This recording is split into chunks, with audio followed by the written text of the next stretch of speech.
Taram nokchari ngasi se bor khairamba numit habade khoi lai gi numit amadi tabane duna mayam se lai tin khairamba chathokna giba pak gi saida leramgadabadi mande ngasi lab se miyam chang to mande ko mayam farok hasi fawdi mayam farok ti khoi gi viewers amane ma dileng dana adum lei ngasi phawsida adubu atopa kana kana changdoino sapana su handakti hana hi changakpodo changaktre ko sapana su ngaijari changbiro o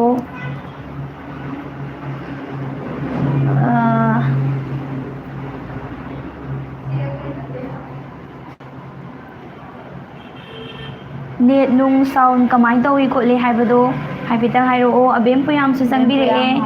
abem taram nokchari abem su khoi dum changbira pa mi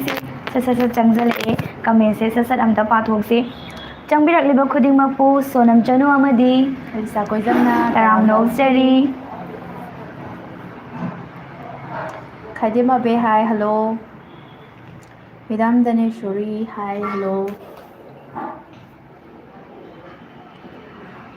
Wiljit among thank you Wiljit thank you Vidam Daneshwari busu taram nokchari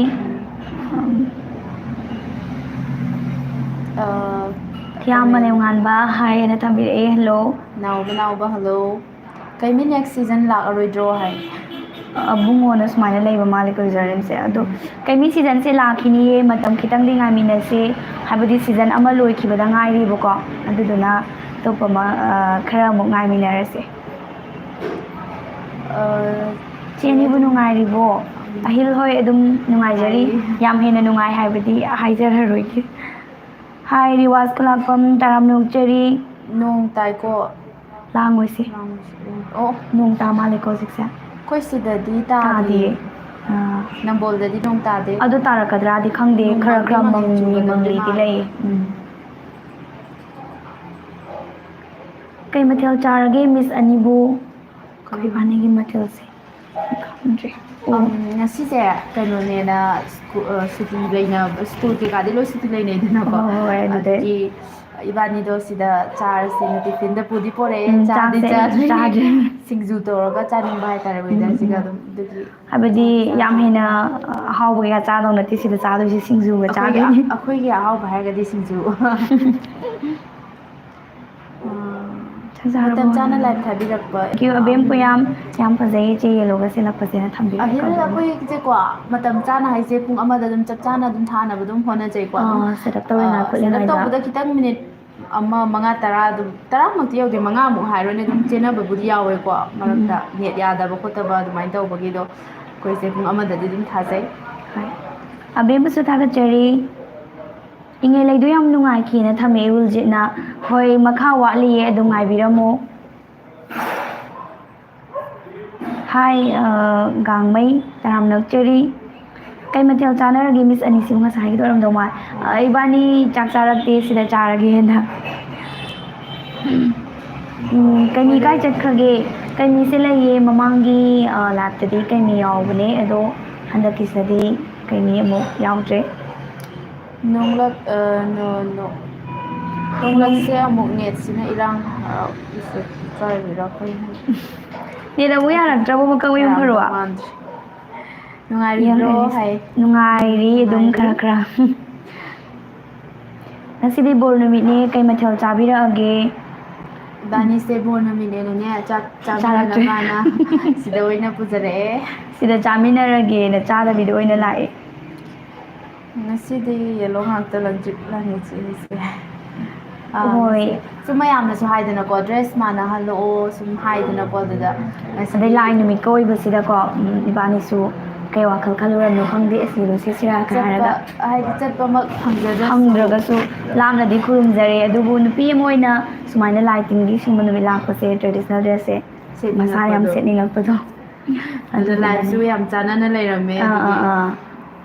mayam se dum koi gi maitei gi nupi gi phajabase isagi inat ki dress selaga ne hena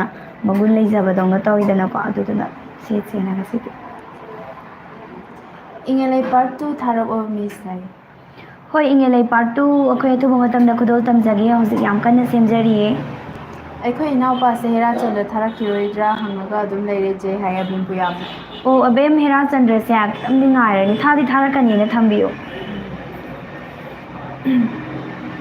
ꯀꯩ ꯃꯤꯀꯥꯏ ꯆꯠꯈ꯭ꯔꯒꯦ ꯑꯗꯨꯗꯣ ꯉꯁꯥꯏ ꯉꯁꯥꯏꯒꯤꯔꯣ ꯍꯦꯔꯣꯁꯤꯕꯣ ꯅꯠꯇꯦ ꯅꯠꯇꯕ꯭ꯔꯥ ꯑꯣ ꯑꯃꯨꯛ ꯍꯟꯖꯜꯂꯛꯄ꯭ꯔꯥ ꯃꯩꯁꯦ ꯄꯨꯔꯛꯀꯦ ꯀꯨꯏꯔꯕꯅꯤ ꯑꯗꯨꯕꯨ ꯊꯕꯛꯁꯤꯅ ꯌꯥꯗꯅ ꯍꯩꯀ꯭ꯔꯨ ꯄꯣꯔꯛꯀꯦ ꯅꯍꯥꯟꯋꯥꯏ ꯍꯥꯏꯈꯤꯕꯗꯣ ꯑꯣ ꯍꯩ ꯄꯣꯔꯛꯀꯦꯅ ꯇꯧꯈꯤꯕꯗꯣ ꯌꯥꯝꯅ ꯅꯨꯡꯁꯤꯌꯦ ꯃꯤꯁ ꯑꯅꯤ ꯍꯥꯏ ꯍꯦꯔꯣ ꯑꯊꯣꯏꯕ ꯊꯦꯡꯀ꯭ꯌꯨ ꯊꯦꯡꯀ꯭ꯌꯨ ꯍꯩ ꯄꯣꯔꯛꯀꯅꯤ ꯍꯥꯏꯔꯝꯕꯗꯣ ꯉꯥꯏꯔꯤꯀꯣ ꯀꯩ ꯃꯊꯦꯜ ꯆꯥꯔꯒꯦ ꯍꯥꯏꯌꯦ ꯍꯧꯖꯤꯛꯀꯗ ꯆꯪꯉꯛꯄ ꯑꯣꯏꯔꯝꯒꯗꯕ ꯃꯥꯜꯂꯦ ꯏꯕꯥꯅꯤꯁꯦ ꯉꯁꯤ ꯕꯣꯔꯅꯦꯅ ꯁꯤꯗ ꯆꯥꯃꯤꯟꯅꯔꯒꯦꯅ ꯄꯣꯔꯛꯑꯦ ꯆꯥꯗ꯭ꯔꯤ ꯆꯥꯛ ꯆꯥꯗ꯭ꯔꯤꯌꯦ ꯂꯥꯝꯕꯅꯦ ꯁꯣꯔꯤ ꯍꯥꯏ ꯆꯦ ꯍꯥꯏꯌꯦ ꯒꯨꯁꯟ ꯍꯜꯂꯣ ꯀꯩꯃꯤ ꯂꯥꯛꯈꯤꯔꯣꯏꯗ꯭ꯔꯣ ꯍꯥꯏ ꯋꯥꯁꯤꯝ ꯃꯍꯃꯠ ꯀꯩꯃꯤꯁꯦ ꯈꯤꯇꯪꯗꯤ ꯉꯥꯏꯕꯤꯔꯣꯀꯣ ꯍꯥꯏꯕꯗꯤ ꯀꯩꯅꯣ ꯇꯧꯕ ꯈꯔ ꯁꯤꯖꯟ ꯑꯃ ꯂꯣꯏꯕꯗ ꯉꯥꯏꯔꯤꯕꯒꯤꯀோ ꯑꯅꯧꯕ ꯑꯃ ꯂꯥꯛꯀꯗꯧꯕꯒꯤ ꯃꯇꯝ ꯈꯔ ꯑꯗꯨꯝ ꯆꯪꯉꯤꯗꯅ ꯁꯦꯝꯗꯣꯛ ꯁꯦꯝꯖꯤꯟꯗ ꯑꯗꯨꯗꯨꯒꯤꯅꯤ ꯀꯃꯦꯟꯁꯦ ꯑꯗꯨꯝ ꯈꯔ ꯑꯗꯨꯝ ꯄꯥꯊꯣꯛꯑꯣ ꯉꯁꯤꯁꯦ ꯑꯩ ꯀꯃꯦꯟ ꯄꯥꯕꯁꯦ ꯈꯔ ꯐꯣꯟꯁꯦ ꯅꯨꯡꯉꯥꯏꯇ꯭ꯔꯦ ꯀꯩꯃꯤ ꯂꯩꯔꯕ ꯖꯦꯜꯗ ꯂꯩꯈ꯭ꯔꯦ ꯍꯥꯏꯔꯤ ꯏꯉꯦꯂꯩꯒꯤ ꯐꯨꯜ ꯁꯞꯄꯣꯔꯠ ꯊꯦꯡꯀ꯭ꯌꯨ ꯊꯦꯡꯀ꯭ꯌꯨ ꯑꯕꯦꯝ ꯑꯩꯗꯤ ꯅꯣꯇꯤꯐꯤꯀꯦꯁꯟ ꯂꯥꯛꯄꯒ ꯆꯪꯉꯛꯏꯅꯦ ꯆꯦ ꯉꯁꯤꯗꯤ ꯉꯁꯤꯗꯤ ꯌꯥꯝꯁꯨ ꯐꯖꯩꯌꯦ ꯅꯍꯥꯟꯁꯨ ꯐꯖꯩ ꯑꯗꯨꯕꯨ ꯉꯁꯤꯅꯗꯤ ꯍꯦꯟꯅ ꯐꯖꯩꯅ ꯑꯍꯤꯡꯗ ꯊꯝꯕꯤꯔꯛꯑꯣ ꯑꯗꯨꯅꯦ ꯗ꯭ꯔꯦꯁꯁꯦ ꯍꯥꯏꯗꯤ ꯏꯁꯥꯒꯤ ꯑꯩꯈꯣꯏꯒꯤ ꯀꯩ ꯍꯥꯏꯇꯥꯔꯦ ꯅꯥꯠꯀꯤ ꯇ꯭ꯔꯦꯗꯤꯁꯅꯦꯜ ꯍꯥꯏꯒꯗ꯭ꯔꯥ ꯍꯣ ꯁꯤꯒꯨꯝꯕ ꯗ꯭ꯔꯦꯁꯁꯦ ꯁꯤꯁꯦ ꯋꯥꯈꯜꯅꯁꯨ ꯑꯣꯏꯕꯖꯥꯠꯅꯤ ꯌꯥꯝ ꯍꯦꯟꯅ ꯐꯖꯕ ꯊꯤꯕꯗꯨꯒꯤ ꯋꯥ ꯅꯠꯇꯅ ꯏꯁꯥꯅ ꯁꯨꯝ ꯏꯁꯥꯒꯤ ꯃꯩꯇꯩꯒꯤ ꯗ꯭ꯔꯦꯁ ꯁꯦꯠꯂꯛꯑꯗꯤ ꯇꯣꯞ ꯇꯣꯞꯄ ꯃꯥꯟꯕꯗꯣ ꯏꯉꯦꯂꯩ ꯊꯥꯔꯛꯄ ꯀꯦ ꯀꯩꯅꯣ ꯈꯪꯗꯦ ꯌꯥꯝ ꯋꯥꯅ ꯉꯥꯏꯖꯔꯤꯌꯦ ꯆꯦ ꯏꯉꯦꯂꯩ ꯍꯥꯏ ꯃꯈꯥ ꯊꯥꯒꯠꯂꯛꯄ ꯍꯥꯏꯔꯛꯀꯗꯧꯕ ꯍꯥꯏꯕ ꯍꯣꯏ ꯑꯕꯦꯝ ꯉꯥꯏꯕꯤꯔꯝꯃꯣ ꯑꯊꯨꯕ ꯃꯇꯝꯗ ꯈꯨꯗꯣꯜ ꯇꯝꯖꯒꯦ ꯍꯥꯏ ꯆꯦ ꯊꯦꯡꯈ꯭ꯔꯦ ꯑꯩ ꯆꯠꯊꯣꯛꯎꯔꯦ ꯁꯄꯅꯥ ꯅꯪ ꯍꯟꯗꯛꯇꯤ ꯑꯗꯨꯝ ꯊꯦꯡꯉꯤꯀꯣ ꯌꯧꯕꯒ ꯁꯨꯡꯆꯪ ꯆꯪꯉꯛꯇꯦ ꯀꯩꯗꯧꯔꯒꯦ ꯏꯉꯦꯂꯩ ꯄꯥꯔꯠꯇꯣ ꯍꯥꯞꯄꯤꯔꯛꯑꯣ ꯏꯉꯦꯂꯩꯒꯤ ꯌꯥꯝꯅ ꯂꯥꯛꯑꯦꯀꯣ ꯀꯃꯦꯟꯁꯦ ꯏꯪꯉꯦꯂꯩꯒꯤ ꯉꯁꯤꯗꯤ ꯗꯥꯏꯂꯣꯛꯁꯨ ꯈꯔ ꯇꯥꯁꯤ ꯃꯌꯥꯝ ꯆꯦ ꯂꯥꯏ ꯈꯨꯔꯨꯝꯕ ꯆꯠꯄ꯭ꯔꯣ ꯍꯥꯏ ꯑꯕꯤꯅꯥꯁ ꯁꯔꯃ ꯆꯠꯇꯤꯌꯦ ꯏꯕꯥꯅꯤꯗꯤ ꯁꯤꯗꯒꯤ ꯑꯗꯨꯝ ꯂꯥꯞꯅ ꯈꯣꯏꯔꯝꯃꯦ ꯄꯤꯔꯥꯡꯒꯤ ꯍꯧꯔꯛꯐꯝ ꯃꯤꯠꯂꯨꯅꯤ ꯑꯋꯥꯕꯒꯤ ꯍꯧꯔꯛꯐꯝ ꯊꯃꯣꯏꯅꯤ ꯍꯥꯏꯅꯔꯤꯕ ꯃꯤꯑꯣꯏ ꯃꯄꯣꯛ ꯑꯋꯥ ꯅꯨꯡꯉꯥꯏ ꯈꯨꯕꯥꯛ ꯈꯨꯅꯝꯅꯤ ꯍꯥꯏꯅꯩ ꯑꯗꯨꯅ ꯅꯦꯠꯅ ꯑꯃꯨꯛ ꯑꯋꯥꯕ ꯄꯤꯔꯗ꯭ꯔꯥ ꯈꯪꯗꯦ ꯃꯀꯛ ꯃꯌꯨꯡ ꯐꯔꯧꯁꯦ ꯅꯦꯠꯁꯤꯅ ꯑꯣꯠꯄꯗꯤ ꯌꯥꯝ ꯊꯤꯅ ꯑꯣꯠꯄꯤꯔꯕꯖꯥꯠꯅꯤ ꯃꯥꯁꯦ ꯇꯣꯇꯦꯜ ꯁꯤꯜꯂꯦ ꯌꯥꯔꯦ ꯅꯨꯡꯉꯥꯏꯔꯦ ꯑꯗꯨꯝ ꯌꯥꯔꯦꯅ ꯍꯥꯏꯗꯤ ꯀꯃꯦꯟꯇ ꯍꯥꯏꯗꯤ ꯍꯥꯏꯕꯤꯈꯤꯕꯅꯦ ꯍꯥꯏꯈ꯭ꯔꯕꯅꯦ ꯑꯃꯨꯛ ꯌꯥꯗ꯭ꯔꯕꯔꯣ ꯁꯤꯖꯤꯟꯅꯅꯨ ꯐꯖꯩ ꯁꯤꯁꯨ ꯅꯝꯁꯦ ꯍꯥꯏ ꯅꯥꯃꯅꯤ ꯊꯦꯡꯀ꯭ꯌꯨ ꯎꯜꯖꯤꯠꯁꯨ ꯊꯥꯒꯠꯆꯔꯤ ꯍꯅꯨꯕꯤ ꯃꯦꯝꯒꯤ ꯑꯣ ꯄꯥꯔꯠꯇꯨ ꯀꯔꯝꯕ ꯃꯇꯝꯗ ꯑꯗꯨꯗꯣ ꯍꯥꯞꯄꯛꯀꯗꯣꯏꯅꯣ ꯏꯉꯦꯂꯩꯒꯤꯗꯨꯅꯦꯕ ꯑꯗꯨꯝ ꯍꯥꯏꯕꯗꯤ ꯍꯧꯖꯤꯛ ꯁꯦꯝꯃꯤꯕꯀꯣ ꯏꯉꯦꯂꯩ ꯍꯅꯨꯕꯤ ꯑꯣꯟꯕꯤ ꯏꯉꯦꯂꯩ ꯍꯥꯏꯕꯅꯦꯕ ꯑꯗꯣ ꯃꯈꯥ ꯀꯟꯅ ꯍꯧꯖꯤꯛꯁꯦ ꯑꯗꯨꯝ ꯁꯦꯝꯖꯔꯤ ꯑꯩꯈꯣꯏ ꯑꯊꯨꯕ ꯃꯇꯝꯗ ꯈꯨꯗꯣꯜ ꯇꯝꯖꯒꯦ ꯄꯨꯄꯨꯕꯣꯛ ꯇꯤꯚꯤ ꯑꯗꯨꯛꯀꯤ ꯃꯇꯤꯛ ꯅꯨꯡꯉꯥꯏ ꯋꯥꯔꯤꯈꯩꯁꯦ ꯅꯨꯡꯉꯥꯏ ꯍꯣꯏ ꯑꯗꯨꯝ ꯔꯣꯕꯤꯟꯁꯟ ꯅꯨꯡꯉꯥꯏꯅ ꯌꯦꯡꯕꯤꯌꯣ ꯁꯞꯄꯣꯔꯠ ꯑꯗꯨꯝ ꯇꯧꯕꯤꯌꯣ ꯅꯨꯡꯉꯥꯏ ꯅꯨꯡꯉꯥꯏꯕ ꯋꯥꯔꯤ ꯍꯥꯞꯆꯔꯛꯀꯦ ꯒꯨꯜꯁꯟ ꯍꯥꯏ ꯆꯦ ꯍꯥꯏ ꯍꯜꯂꯣ ꯊꯦꯡꯀ꯭ꯌꯨ ꯍꯜꯂꯣ ꯍꯥꯏ ꯊꯦꯡꯀ꯭ꯌꯨ ꯆꯦꯆꯦ ꯑꯅꯤꯁꯦ ꯌꯥꯝ ꯐꯖꯩ ꯉꯁꯤꯗꯤ ꯆꯦ ꯁꯣꯅꯝꯅ ꯌꯦꯜꯂꯣ ꯄꯥꯝꯃꯤ ꯆꯦꯆꯦꯗ ꯌꯥꯝ ꯆꯥꯅꯩ ꯑꯣ ꯁꯄꯅꯥ ꯊꯦꯡꯀ꯭ꯌꯨ ꯐꯦꯚꯣꯔꯥꯏꯠ ꯀꯂꯔ ꯑꯣꯏ ꯀꯩꯃꯤ ꯍꯥꯞꯂꯛꯈꯤꯔꯣꯏꯗ꯭ꯔꯣ ꯀꯩꯃꯤꯁꯦ ꯍꯥꯞꯂꯛꯀꯅꯤ ꯃꯇꯝ ꯈꯤꯇꯪꯗꯤ ꯉꯥꯏꯔꯁꯦ ꯍꯥꯏꯕꯗꯤ ꯁꯤꯖꯟ ꯑꯃ ꯂꯣꯏꯈꯤꯕꯗ ꯉꯥꯏꯔꯤꯗꯅ ꯁꯤꯖꯟ 6 ꯂꯣꯏꯈꯤꯕꯗ ꯉꯥꯏꯔꯤꯕꯅꯤ나 ꯃꯔꯛ ꯃꯥꯒꯤ ꯋꯥꯔꯤ ꯄ꯭ꯂꯣꯠ ꯁꯥꯒꯠꯄ ꯑꯗꯨꯒ ꯀꯩꯀꯩ ꯈꯔ ꯑꯗꯨꯝ ꯂꯩꯔꯦ ꯑꯇꯣꯞꯄ ꯋꯥꯔꯤꯁꯨ ꯄꯥꯏꯗꯕ ꯌꯥꯗꯕ ꯀꯩꯃꯤ ꯉꯥꯛꯇ ꯁꯨꯝ ꯆꯠꯊꯕꯗꯣ ꯌꯥꯗꯕꯒꯤ ꯈꯤꯇꯪꯗꯤ ꯒꯦꯞ ꯂꯩꯔꯅꯤ ꯑꯗꯨꯒ ꯑꯊꯨꯕ ꯃꯇꯝꯗ ꯈꯨꯗꯣꯜ ꯇꯝꯖꯔꯛꯀꯦ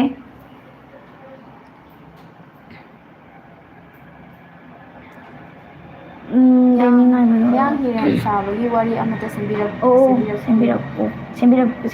ꯁꯦꯝꯕꯤꯔꯛꯑꯣ ꯍꯥꯏꯌꯣꯀꯣ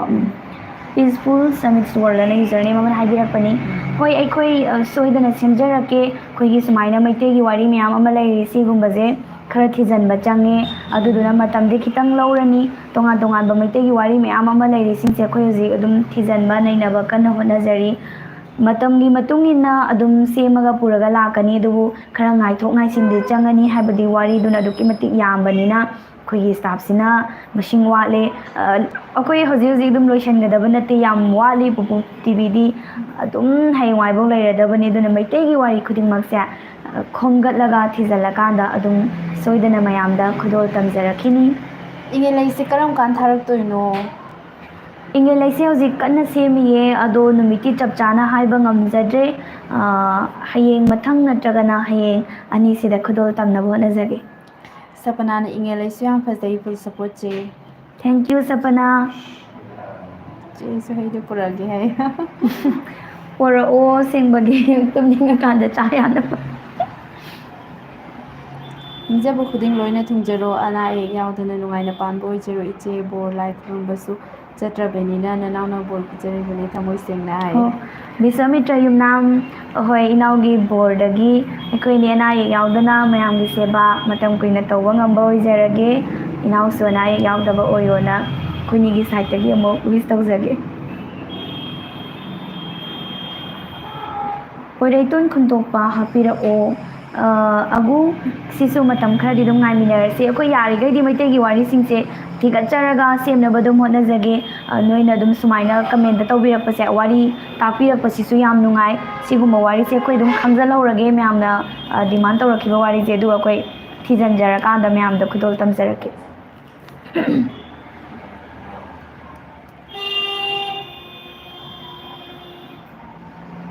comment se ado che so na ragan ma fusta nam ko bo yabe adum PUPU TV gi changbam adum leibane aduga hoi kishkaide koi dum kawiro adum thakjarake anabi amba partu karam matam da hablakadoino thoksom sitalji athuma matam da khudol tamjage koi ji yam kana semjari kai mi khara tuna hapir o kai mi yeng da bas isa si laiman oire hai osinga hamida hoi khitang ni ngai minar si ko habadi magi season ama loi gi bada ngai banina Sisipriana che ani bu thagat chari Sisipriya o Sisipriya so dum changam pane koi gi lab to ko Sisipriya so taram lok cheri pero thelna I miss you sister ani hai miss you too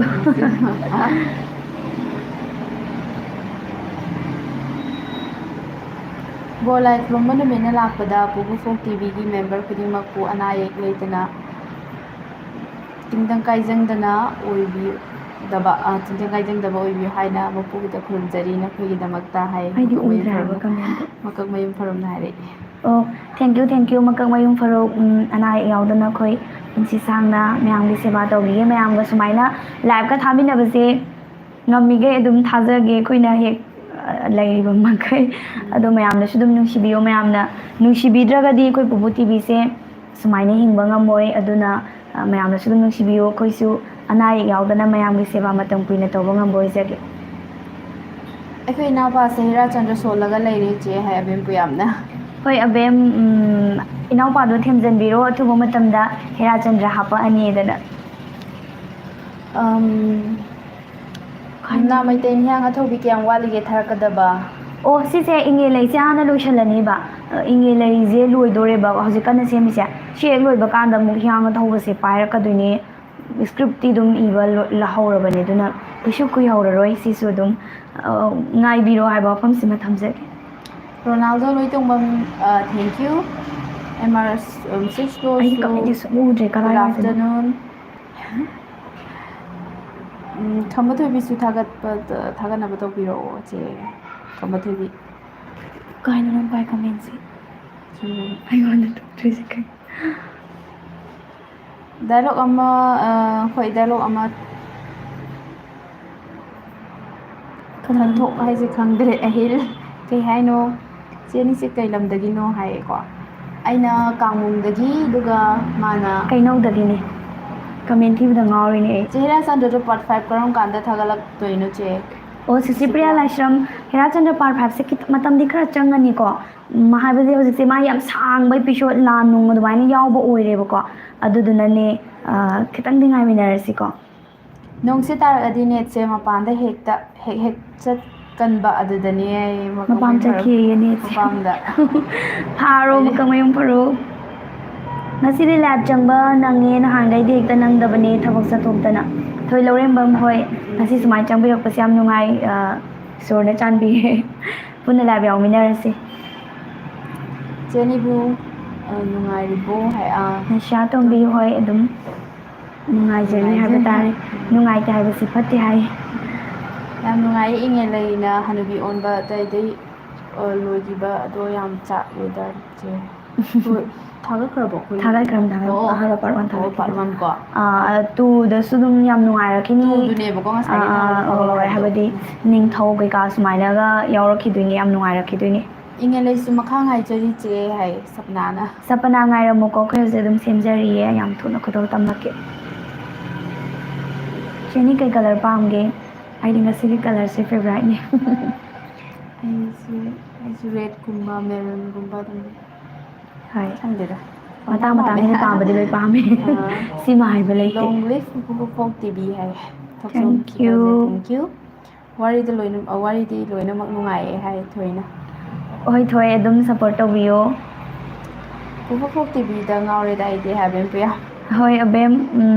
adum nungsibiyo adum ngaurga leibiyo ai wafam simatamge inge legi dialogue amada tobira o hai abi oh yai toge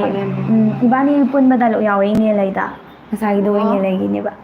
upcoming oidin mane adi hujikata logi da ngai ba ado lima tek to ni din tato on ba yai ke shukai dena yai adu mata se duga half krabadagi ai mati amaga tawjage ko chiani mangmai pa ko oibiyo hai kanglei pak story time na hoi mai pak pada oijage kai mi khara tu na hapir o kai mi yeng da basi isa se laiman oire amuk su haira kuma na sakse Masim Hamad hoi ko yari makai di tuna ham na bo na jage ado kai mi na trasu isa laiman oi bodo phatha na ba koi PUPU TV gi atopa makhal mathel sing do yeng biyo isa do khitang phatha bra yeng biyo je dialogue amta se live se nungai ba hena ba o yai dialogue tau tho se dudi habadi amuke na mapung phana ba ko kaino se comment je myam chat khare ba ko habadi ko ni pa sidi am mathak oi leire ba ya ri khamba gi du thagat pira o hai nak sasat khomo ba har hoi atu matam da matam gi wari karam kanda thagala ka duino hai matam kitang ai minasi aw bujin sang lakpa hap pira o sis hoi si su dum hapakani adubu koi writer khara pau phongna ba wat pagi si su ngai jage je sonam jelisa dialogue to se hai comment se ngai rasine ngai bagi ngai ba dialogue ma ta tho rasira sai do dum ngai ba ngamre ngai biro warase wana taru khuding da cheni ma mai pa koi biu hoi dum mai pa koi jage Chichoi se sing badam ninge abem no mo una bagi tanja pijarake aikoi gi viewers akoi gi nushi biriba chilnaw sing roina kaurak pagi khudong chaba koi function gumba do maina sinjarake aduda mayam soidana lakpiyo aikoina su mayam siam una janinge numit amadum sinjarake aduda puna thengnase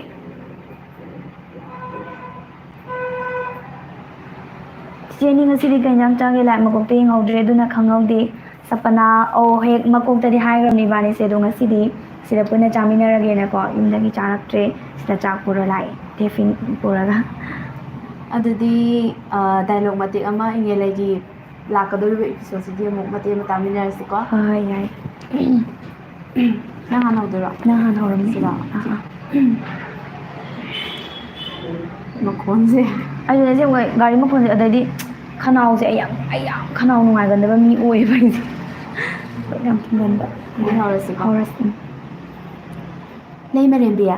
angang asigi masak asidi onthongna nusikreda iche ining thongna yum mase thadok tuna chatringai aikhoi ani gi icha do hek phangbaga nupira haibado ining thogi maphamda khangala o hairami hojikti icha nupa amasu phangjare aduna ichena sinbiduna chepawase ining thogi manakta amukta yohanbiyo fagani leimarembi ai sinjarage ining thogi manai ama leimarembi gi manakta kausinjaraklage kausalaktrabasu yare ichena oina adum haibikro se iche asida warol pumba yaurabani ichena ningthogi lami ama tharaga chepawase ining thogi maphamda amukta yohanbikho fagani leimarembi ꯑꯗꯨꯗꯤ ꯑꯩ ꯑꯃꯨꯛ ꯊꯣꯛꯆꯔꯨꯈꯤꯒꯦ ꯍꯣꯏ ꯏꯆꯦ ꯁꯨꯃꯥꯏꯅ ꯇꯧꯕ ꯁꯤꯟ ꯑꯃ ꯌꯥꯎꯋꯦ ꯁꯤꯒꯤ ꯃꯇꯦꯛꯁꯤꯗꯪ ꯇꯥꯕꯗ ꯃꯃꯥꯡꯒꯤ ꯋꯥꯔꯤꯗꯨꯒꯗꯤ ꯁꯨꯡꯁꯝ ꯁꯝꯅꯔꯝꯃꯔꯣꯏꯕꯀꯣ ꯀꯩ ꯋꯥꯔꯤꯅꯣ ꯀꯃꯥꯏꯅ ꯂꯥꯛꯀꯗꯣꯏꯅோ ꯀꯥꯏꯅ ꯈꯟꯖꯥꯟꯅꯕꯒꯤ ꯃꯇꯥꯡ ꯑꯃꯗꯤ ꯁꯣꯏꯗꯅ ꯊꯣꯛꯑꯝꯒꯅꯤ ꯃꯁꯤ ꯑꯅꯧꯕꯅꯦ upcoming ꯀꯃꯦꯟꯗꯤ ꯌꯥꯝ ꯂꯩꯔꯦ ꯍꯧꯖꯤꯛ ꯈꯛꯇ ꯂꯧꯈꯤꯗ ꯉꯥꯏꯔꯤꯕꯅꯦꯕ ꯍꯣꯏ ꯏꯕꯥꯅꯤꯅ ꯂꯥꯏꯞ ꯊꯥꯗ꯭ꯔꯤꯉꯩ ꯃꯃꯥꯡꯗ ꯍꯧꯖꯤꯛꯇ ꯂꯧꯈꯤꯕꯅꯦ ꯁꯤꯁꯦ ꯀꯃꯦꯟ ꯀꯥꯟꯈꯤꯕ ꯌꯥꯎꯔꯁꯨ ꯃꯌꯥꯝ ꯋꯥꯔꯧꯕꯤꯅꯨꯀꯣ ꯑꯗꯨꯝ ꯍꯜꯂꯒ ꯑꯃꯨꯛ ꯇꯧꯕꯤꯔꯛꯎ ꯎꯍꯧꯗꯕꯒꯤ ꯍꯣꯏ ꯍꯣꯏ ꯑꯩꯈꯣꯏ ꯏꯕꯥꯅꯤꯃꯛ ꯁꯨꯃꯥꯏꯅ ꯄꯥꯔ ꯂꯩꯀꯥꯟꯗ ꯀꯥꯟꯕ ꯑꯗꯨꯝ ꯌꯥꯎꯋꯦꯕ ꯑꯗꯨꯅ ꯄꯥꯔꯛꯇꯦ ꯈꯣꯠꯇꯦꯅ ꯁꯨꯝ ꯍꯥꯏꯔꯛꯄꯁꯨ ꯌꯥꯎꯋꯤꯗꯅ ꯑꯗꯣ ꯑꯗꯨꯝ ꯍꯜꯂꯒ ꯑꯃꯨꯛ ꯊꯥꯕꯤꯔꯛꯑꯣ ꯀꯃꯦꯟꯁꯦ ꯏꯐꯝ ꯑꯃ ꯈꯪꯗ꯭ꯔꯦ ꯂꯥꯏꯚ ꯂꯣꯏ ꯐꯥꯎ ꯆꯦ ꯑꯅꯤ ꯑꯣꯏꯅ ꯌꯦꯡ ꯂꯩꯔꯒꯦ ꯃꯣꯏꯔꯥꯡꯂꯩꯃ ꯑꯣꯏꯅ ꯑꯃ ꯑꯣ ꯃꯣꯏꯔꯥꯡꯂꯩꯃ ꯑꯩꯈꯣꯏ ꯃꯣꯏꯔꯥꯡꯂꯩꯃꯗ ꯑꯣꯏꯗꯣꯏꯔꯣꯁꯦ ꯑꯩꯅ ꯃꯃꯥꯡꯗꯗꯤ ꯅꯍꯥꯟꯈꯩꯗꯤ ꯃꯃꯥꯟꯅꯕꯤꯒꯤ ꯌꯨꯖꯔ ꯅꯦꯝꯗ ꯆꯪꯉꯛꯄꯅꯤꯅ ꯑꯩꯗꯣ ꯈꯪꯗꯤꯌꯦ ꯍꯣꯏ ꯀꯃꯦꯟꯁꯦ ꯇꯧꯔꯛꯇ꯭ꯔꯁꯨ ꯀꯩꯁꯨ ꯀꯥꯏꯗꯦ ꯑꯗꯣ ꯌꯦꯡꯗꯤ ꯑꯗꯨꯝ ꯌꯦꯡꯉꯣ ꯍꯥꯏꯅꯤꯡꯕ ꯂꯩꯔꯁꯨ ꯁꯠ ꯍꯦꯛꯇ ꯏꯔꯛꯑꯣ ꯁꯨꯔꯖ ꯃꯥꯏꯕꯝ ꯊꯦꯡꯛ ꯌꯨ ꯑꯩꯅ ꯈꯜꯂꯦꯕ ꯆꯦꯁꯦ ꯀꯩꯅꯧꯗ ꯎꯔꯝꯃꯦ ꯍꯥꯏꯌꯦ ꯀꯥꯏꯋꯥꯏꯗꯅꯣ ꯑꯩ ꯈꯪꯗ꯭ꯔꯦ ꯆꯦꯗꯨꯒꯤ ꯃꯈꯥꯗ ꯑꯗꯨꯝ ꯑꯣ ꯃꯉꯥꯜꯅ ꯑꯣ ꯑꯧ ꯑꯩ ꯀꯩꯅꯧꯗꯒꯤꯅꯦ ꯋꯥꯔꯤ ꯈꯨꯗꯤꯡꯃꯛ ꯂꯣꯏꯅ ꯐꯖꯩ ꯈꯝꯕ ꯋꯥꯔꯤ ꯀꯔꯝꯕ ꯋꯥꯔꯤ ꯊꯥꯕꯤꯔꯛꯑꯣ ꯍꯥꯏꯗꯣꯏꯅꯣ ꯑꯩ ꯈꯪꯗ꯭ꯔꯦ ꯍꯣꯏ ꯌꯥꯝ ꯅꯨꯡꯁꯤꯕꯤꯕꯒꯤ ꯑꯩꯈꯣꯏꯅ ꯊꯥꯒꯠꯄ ꯈꯨꯗꯤꯡꯃꯛ ꯐꯖꯩꯌꯦꯅ ꯑꯗꯨꯃꯥꯏꯅ ꯍꯥꯏꯕꯤꯔꯛꯄꯅꯦ ꯑꯗꯨꯗꯤ ꯊꯥꯒꯠꯂꯛꯄ ꯈꯨꯗꯤꯡꯃꯛ ꯑꯗꯨꯝ ꯌꯦꯡꯕꯤꯔꯣ ꯆꯦ ꯑꯩꯈꯣꯏ ꯏꯅꯥꯎꯄꯥꯒꯤ ꯃꯤꯡ ꯌꯥꯏꯐꯕ ꯀꯧꯋꯦ ꯍꯦꯔꯥꯆꯟꯗ꯭ꯔ ꯊꯥꯒꯠꯂꯛꯀꯅꯤ ꯑꯝꯇ ꯍꯥꯏꯕꯤꯔꯛꯑꯝꯃꯣ ꯍꯥꯞꯄꯛꯑꯣ ꯌꯥꯏꯐꯕ ꯍꯦꯔꯥꯆꯟꯗ꯭ꯔꯗꯣ ꯑꯊꯨꯕ ꯃꯇꯝꯗ ꯍꯥꯞꯄꯛꯑꯅꯤꯌꯦ ꯅꯪ ꯈꯤꯇꯪꯗꯤ ꯉꯥꯏꯔꯣ ꯍꯧꯖꯤꯛ ꯋꯥꯔꯤ ꯑꯇꯣꯞꯄ ꯁꯦꯝꯃꯤ ꯅꯪ ꯅꯤꯡꯉꯥꯏ ꯇꯧꯔꯅꯨ ꯑꯊꯨꯕ ꯃꯇꯝꯗ ꯍꯦꯔꯥꯆꯟꯗ꯭ꯔꯗꯣ ꯈꯨꯗꯣꯜ ꯇꯧꯖꯔꯛꯑꯒꯦ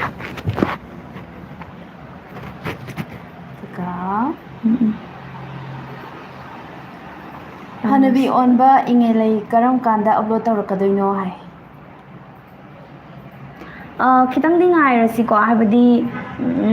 ꯁꯦꯝꯃꯤꯕ ꯍꯧꯖꯤꯛꯁꯦ ꯀꯟꯅ ꯂꯥꯁ ꯐꯥꯎ ꯑꯗꯨꯝ ꯍꯥꯞꯇꯣꯔꯛꯑꯒꯦ ꯇꯧꯕꯅꯦꯕ ꯈꯔ ꯁꯥꯡꯅ ꯃꯇꯦꯛ ꯑꯃ ꯍꯥꯞꯄꯗꯤ ꯑꯗꯨꯝ ꯌꯥꯔꯕꯅꯦ ꯑꯗꯩꯗ ꯀꯩꯗꯧꯔꯨꯅꯤ ꯂꯣꯏꯁꯟꯗꯕꯤꯗ ꯍꯥꯞꯄꯗꯣ ꯑꯗꯨꯅ ꯑꯗꯨꯝ ꯊꯥꯡꯃꯩ ꯁꯦꯡꯅ ꯂꯣꯏꯁꯜꯂꯀꯥꯟꯗ ꯑꯣꯏꯅ ꯂꯥꯁ episode ꯐꯥꯎ ꯍꯥꯞꯄꯁꯦꯅꯅꯦ ꯀꯟꯅ ꯁꯦꯝꯃꯤ ꯑꯩꯁꯦ ꯊꯕꯛ ꯍꯦꯛ ꯆꯠꯂꯝꯂꯗꯤ ꯑꯩꯁꯦ ꯊꯕꯛ ꯍꯦꯛ ꯆꯠꯂꯝꯂꯗꯤ ꯅꯣꯏꯒꯤ ꯂꯥꯏꯚ ꯌꯦꯡꯂꯝꯂꯣꯏ ꯑꯗꯨ ꯈꯪꯗꯅ ꯑꯣꯐꯤꯁꯀꯤ ꯄ꯭ꯔꯣꯇꯦꯛꯁꯟꯗꯨꯅ ꯒꯥꯔꯤ ꯊꯧꯗꯣꯛꯍꯟꯈꯤꯕꯅꯦ ꯑꯗꯨꯒ ꯉꯥꯏꯕꯅꯤꯅ ꯅꯣꯏꯒꯤ ꯂꯥꯏꯚꯁꯦ ꯑꯩ ꯃꯌꯨꯝ ꯐꯔꯨꯛꯂꯣ ꯊꯦꯡꯀ꯭ꯌꯨ ꯊꯋꯥꯏ ꯌꯥꯝ ꯌꯥꯎꯅ ꯌꯦꯡꯕꯤꯕꯒꯤ ꯁꯣꯅꯣ ꯉꯁꯤꯗꯤ ꯀꯩ ꯌꯦꯟꯁꯥꯡ ꯆꯥꯔꯒꯦ ꯍꯥꯏ ꯅꯔꯦꯁ ꯑꯩ ꯆꯥꯛ ꯆꯥꯔꯛꯇꯦ ꯉꯁꯤ ꯁꯤꯗ ꯆꯥꯒꯦꯅ ꯁꯤꯗ ꯁꯤꯡꯖꯨ ꯇꯧꯔꯒ ꯄꯨꯟꯅ ꯆꯥꯃꯤꯟꯅꯔꯒꯦꯅ ꯅꯔꯦꯁ ꯎꯗ ꯀꯨꯏꯔꯦ ꯅꯨꯡꯉꯥꯏꯔꯤꯕꯣ ꯉꯁꯤꯗꯤ ꯑꯩ ꯀꯃꯦꯟ ꯌꯥꯝ ꯄꯥꯕꯤꯗꯦ ꯆꯤꯆꯦ ꯍꯥꯏ ꯁꯞꯅ ꯀꯩꯅꯣ ꯇꯧꯈ꯭ꯔꯦ ꯀꯃꯦꯟ ꯌꯥꯝ ꯀꯥꯟꯈ꯭ꯔꯦ ꯉꯥꯎꯈ꯭ꯔꯦ ꯏꯕꯥꯅꯤꯁꯦ ꯏꯕꯥꯅꯤꯅ ꯗꯥꯏꯂꯣꯛ ꯇꯧꯔꯤꯀꯥꯟꯗꯣ ꯑꯗꯨ ꯇꯧꯗ꯭ꯔꯤꯀꯥꯟ ꯃꯃꯥꯡꯗ ꯀꯃꯦꯟꯁꯦ ꯃꯌꯥꯝ ꯂꯩꯈ꯭ꯔꯕꯅꯦꯕꯀꯣ ꯃꯥꯅꯦ ꯑꯗꯣ ꯀꯩꯅꯣ ꯇꯧꯈ꯭ꯔꯦꯕ ꯑꯗꯣ ꯍꯧꯖꯤꯛ ꯄꯥꯔꯛꯏꯁꯦ ꯆꯤꯡꯈꯠꯂꯒ ꯃꯌꯥꯝ ꯁꯄꯅꯥꯁꯦ ꯀꯥꯟꯈ꯭ꯔꯦ ꯋꯥꯔꯧꯔꯝꯃꯅꯤ ꯃꯃꯥꯡꯒꯤ ꯂꯥꯏꯞꯇꯁꯨꯀꯣ ꯍꯥꯏꯕꯗꯤ ꯃꯥꯒꯤ ꯀꯃꯦꯟꯁꯦ ꯏꯕꯥꯅꯤꯅ ꯈꯔ ꯔꯥꯖꯤꯁꯇ ꯀꯥꯟꯕꯗ ꯊꯥꯕꯗꯨꯗ ꯌꯥꯎꯈꯤꯕ ꯑꯣꯏꯔ ꯃꯥꯜꯂꯦ ꯀꯥꯟꯕꯗ ꯈꯔ ꯑꯗꯨꯝ ꯌꯥꯎꯈ꯭ꯔꯦꯕ ꯑꯗꯣ ꯉꯁꯤꯁꯨ ꯑꯃꯨꯛ ꯇꯧꯔꯦ ꯑꯗꯣ ꯋꯥꯔꯧꯒꯅꯣ ꯁꯄꯅꯥ ꯍꯥꯏꯗꯤ ꯁꯥꯎꯒꯅꯨꯀꯣ ꯍꯦꯛ ꯎꯕꯒ ꯄꯨꯟꯅ ꯑꯗꯨꯝ ꯆꯕꯥꯛ ꯑꯃꯨꯛ ꯄꯥꯔꯛꯀꯗꯣꯏꯅꯤ ꯀꯥꯟꯕꯗ ꯌꯥꯎꯈꯤꯕꯩꯅꯦꯕ ꯎꯔꯗꯤ ꯑꯗꯨꯝ ꯄꯥꯕꯅꯦꯕ ꯑꯗꯨꯝ ꯑꯃꯨꯛꯀ ꯍꯜꯂꯒ ꯑꯗꯨꯝ ꯊꯥꯕꯤꯔꯛꯑꯣ ꯍꯟꯖꯟ ꯑꯗꯨꯝ ꯊꯥꯔꯛꯑꯣꯀꯣ ꯅꯨꯡꯉꯥꯏꯇꯦ ꯄꯥꯍꯧꯗꯕꯁꯦ ꯑꯩꯈꯣꯏꯁꯨ ꯅꯍꯥꯟꯈꯩꯗꯤ ꯑꯗꯨꯝ ꯄꯥꯕꯤꯕꯅꯦ ꯎꯍꯧꯗ꯭ꯔꯕ ꯆꯦ ꯍꯥꯏ ꯎꯍꯧꯗ꯭ꯔꯦ ꯁꯄꯅꯥ ꯁꯤꯗꯩꯗꯤ ꯑꯗꯨꯝ ꯃꯔꯤ ꯎꯔꯛꯑꯗꯧ ꯃꯥꯜꯂꯦ ꯕꯣꯔ ꯈꯨꯔꯨꯝꯕ ꯕꯣꯔ ꯍꯥꯏꯕ ꯃꯥꯜꯂꯦꯀꯣ ꯆꯠꯂꯕꯣ ꯅꯣꯏ ꯑꯅꯤꯕꯨ ꯍꯧꯖꯤꯛꯁꯦ ꯈꯝꯕ ꯊꯣꯏꯕꯤꯁꯨ ꯑꯃꯠꯇ ꯊꯥꯔꯛꯇꯦ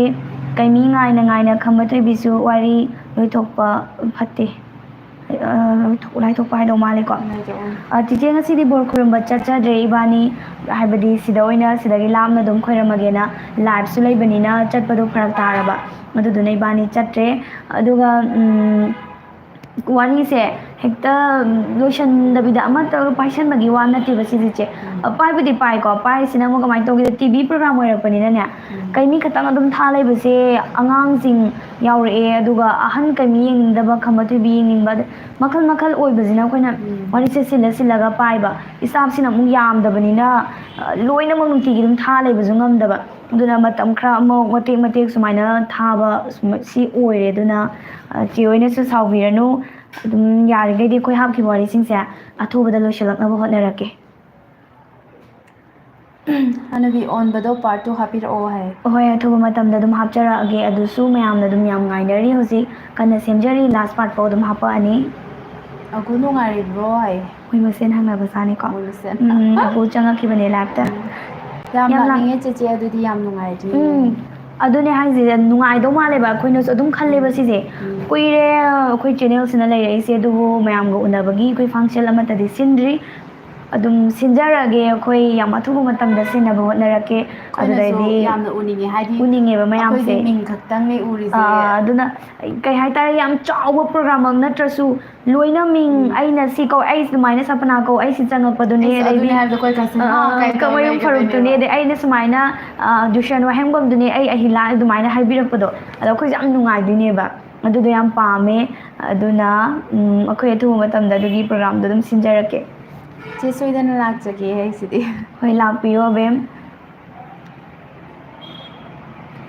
ꯅꯣꯡ ꯉꯥꯟꯕꯨ ꯑꯃꯨꯛꯇꯪ ꯅꯣꯡ ꯅꯪꯕꯨ ꯑꯃꯨꯛꯇꯪ ꯂꯦꯞꯈꯣꯕ ꯑꯩ ꯁꯣꯝꯗ ꯂꯥꯏꯚ ꯌꯦꯡꯂꯦ ꯄꯨꯄꯨ ꯐꯣꯛ ꯇꯤꯚꯤꯒꯤ ꯂꯥꯏꯚ ꯂꯣꯏꯔꯒ ꯅꯍꯥꯛꯀꯤ ꯀꯨꯁꯤꯗ ꯆꯨꯔꯣ ꯅꯣꯡ ꯇꯥꯕ꯭ꯔꯣ ꯀꯃꯌꯨꯝ ꯐꯔꯣ ꯑꯩꯈꯣꯏ ꯁꯤꯗꯗꯤ ꯇꯥꯗꯤꯌꯦ ꯑꯩꯈꯣꯏ ꯁꯤꯗꯗꯤ ꯇꯥꯗ꯭ꯔꯤ ꯅꯣꯡ ꯅꯪ ꯑꯝꯇ ꯍꯥꯡꯉꯣꯍꯦ ꯃꯪꯕꯨꯗꯤ ꯃꯪꯉꯤ ꯑꯩꯁꯨ ꯁꯣꯏꯗꯅ ꯂꯥꯛꯆꯒꯦ ꯍꯦꯔꯣꯖꯤꯠ ꯁꯣꯏꯗꯅ ꯂꯥꯛꯄꯤꯌꯣ ꯆꯦ ꯉꯁꯤꯗꯤ ꯇꯨꯏꯁꯟ ꯆꯠꯂꯔꯣꯏꯌꯦ ꯑꯗꯨꯅ ꯂꯣꯏꯕ ꯌꯦꯡꯈꯤꯁꯅꯤꯌꯦ ꯌꯦꯡꯉꯣ ꯍꯣꯏ ꯑꯁꯦꯡ ꯂꯥꯏ ꯈꯣꯏꯔꯝꯕ ꯅꯨꯃꯤꯠꯅꯤꯅ ꯁꯨꯇꯤ ꯊꯥꯔꯝꯃꯅꯤ ꯁ꯭ꯀꯨꯜ ꯀꯩꯀꯥꯁꯨ ꯂꯣꯏ ꯊꯥꯔꯦ ꯉꯁꯤꯁꯦ ꯂꯥꯏꯐꯁꯤꯗ ꯑꯗꯨꯝ ꯂꯩꯔꯣ ꯑꯗꯨꯅ ꯑꯩꯈꯣꯏꯗꯤ ꯉꯁꯤꯁꯦ ꯂꯥꯏ ꯈꯣꯏꯔꯝꯕ ꯂꯣꯏ ꯆꯠꯊꯣꯛꯅꯈꯤꯗꯅ ꯃꯤ ꯑꯝꯇ ꯆꯪꯉꯛꯑꯔꯣꯏꯗ꯭ꯔꯥꯅ ꯄꯥꯈꯠꯂꯨꯔꯦꯕ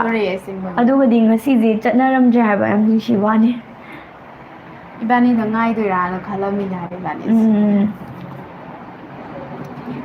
ꯌꯥꯝ ꯐꯖꯩꯌꯦ ꯆꯤꯆꯦ ꯑꯅꯤꯒꯤ ꯁꯛꯀ ꯗꯥꯏꯂꯣꯒꯀ ꯌꯥꯝ ꯆꯥꯅꯩ ꯗꯥꯏꯂꯣꯒꯁꯨ ꯇꯥꯕꯗ ꯌꯥꯝ ꯏꯪꯉꯤ ꯐꯨꯜ ꯁꯞꯄꯣꯔꯠ ꯆꯦ ꯅꯨꯡꯁꯤꯕꯤ ꯊꯦꯡꯛ ꯌꯨ ꯁꯄꯅꯥ ꯑꯗꯨꯃꯛ ꯁꯞꯄꯣꯔꯠ ꯇꯧꯕꯤꯌꯣ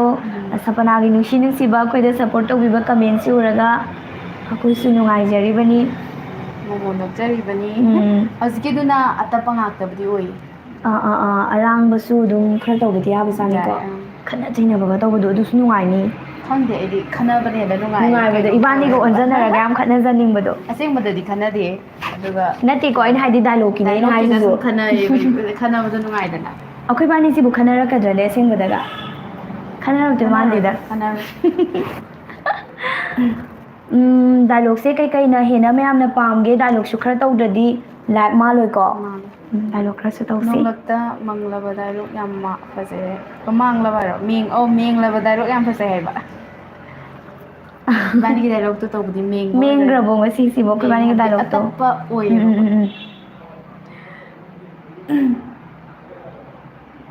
ꯄꯨꯄꯨ ꯐꯣꯛ ꯇꯤꯚꯤꯒꯤ ꯊꯥꯒꯠꯄ ꯈꯨꯗꯤꯡꯃꯛ ꯂꯣꯏꯅ ꯌꯦꯡꯖꯩ ꯑꯗꯨꯕꯨ ꯊꯃꯣꯏꯅ ꯈꯣꯏꯗꯥꯕꯗꯤ ꯀꯩꯅꯤ ꯑꯣꯏꯈ꯭ꯔꯦ ꯍꯥꯏ ꯋꯥꯁꯤꯝꯍꯟꯕꯗꯤ ꯍꯣꯏ ꯋꯥꯁꯤꯝ ꯈꯣꯏꯗꯥꯕꯗꯣ ꯑꯗꯨꯝ ꯌꯦꯡꯕꯤꯌꯨ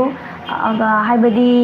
ꯃꯤ ꯈꯨꯗꯤꯡꯃꯛ ꯃꯥꯏ ꯃꯥꯒꯤ ꯑꯄꯥꯝꯕ ꯄꯣꯠꯁꯦ ꯐꯦꯚꯣꯔꯥꯏꯠ ꯂꯣꯏ ꯂꯩꯕꯅꯦꯕ ꯃꯌꯥꯝ ꯂꯣꯏꯅ ꯇꯧꯔꯨꯔꯁꯦ ꯑꯩꯒꯤ ꯐꯦꯚꯣꯔꯥꯏꯠꯇꯨ ꯎꯕꯗ ꯍꯦꯛꯇ ꯏꯁꯥꯁꯦ ꯂꯩ ꯌꯥꯗꯕ ꯑꯃ ꯐꯥꯎꯕꯅꯦꯕ ꯑꯗꯨꯗꯨꯅ ꯀꯩꯅꯤꯁꯨ ꯌꯦꯡꯕꯤꯌꯣ ꯑꯩꯈꯣꯏꯅ ꯍꯥꯏꯒꯗꯕꯗꯤ ꯑꯩꯈꯣꯏꯅ ꯊꯥꯒꯠꯂꯛꯄ ꯈꯨꯗꯤꯡꯁꯨ ꯌꯦꯡꯕꯤꯌꯣ ꯗꯥꯏꯂꯣꯒꯁꯦ ꯌꯥꯝ ꯐꯖꯩ ꯍꯥꯏ ꯊꯦꯡꯛ ꯌꯨ ꯍꯤꯌꯥꯡ ꯑꯊꯧꯕꯤ ꯉꯥꯏꯖꯔꯤ ꯃꯈꯥ ꯍꯤꯌꯥꯡ ꯑꯊꯧꯕꯤ ꯃꯈꯥ ꯉꯥꯏꯔꯤ ꯍꯥꯏ ꯍꯣꯏ ꯉꯥꯏꯕꯤꯔꯝꯃꯣ ꯌꯥꯝꯅ ꯊꯨꯅ ꯑꯩꯈꯣꯏ ꯈꯨꯗꯣꯜ ꯇꯝꯖꯔꯛꯀꯦ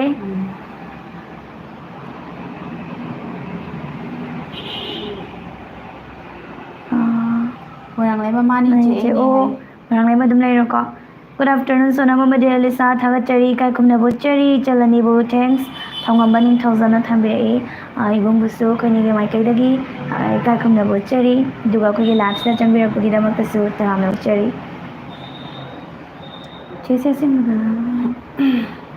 ꯀꯔꯝꯕꯅꯣ ꯃꯉꯥꯜ ꯑꯩ ꯑꯣꯏꯗꯣꯏꯔꯥ ꯆꯦꯂꯤꯁꯥ ꯑꯣꯏꯗꯣꯏꯔꯥ ꯎꯕ ꯊꯦꯡꯅꯕ ꯌꯥꯎꯈ꯭ꯔꯕꯣ ꯃꯣꯏꯔꯥꯡꯂꯩꯃ ꯑꯣꯏꯅꯥꯝ ꯊꯦꯡꯛ ꯌꯨ ꯊꯦꯡꯛ ꯌꯨ ꯐꯖꯕꯅꯦ ꯁꯣꯅꯝꯒꯤ ꯃꯈꯣꯜꯁꯦ ꯌꯥꯝ ꯐꯖꯕꯅꯦ ꯗꯤꯁꯟ ꯃꯌꯥꯝꯅ ꯅꯨꯡꯁꯤꯕꯩꯅꯦ ꯑꯩ ꯏꯁꯥꯅꯗꯤ ꯐꯖꯩ ꯍꯥꯏꯖꯔꯣꯏ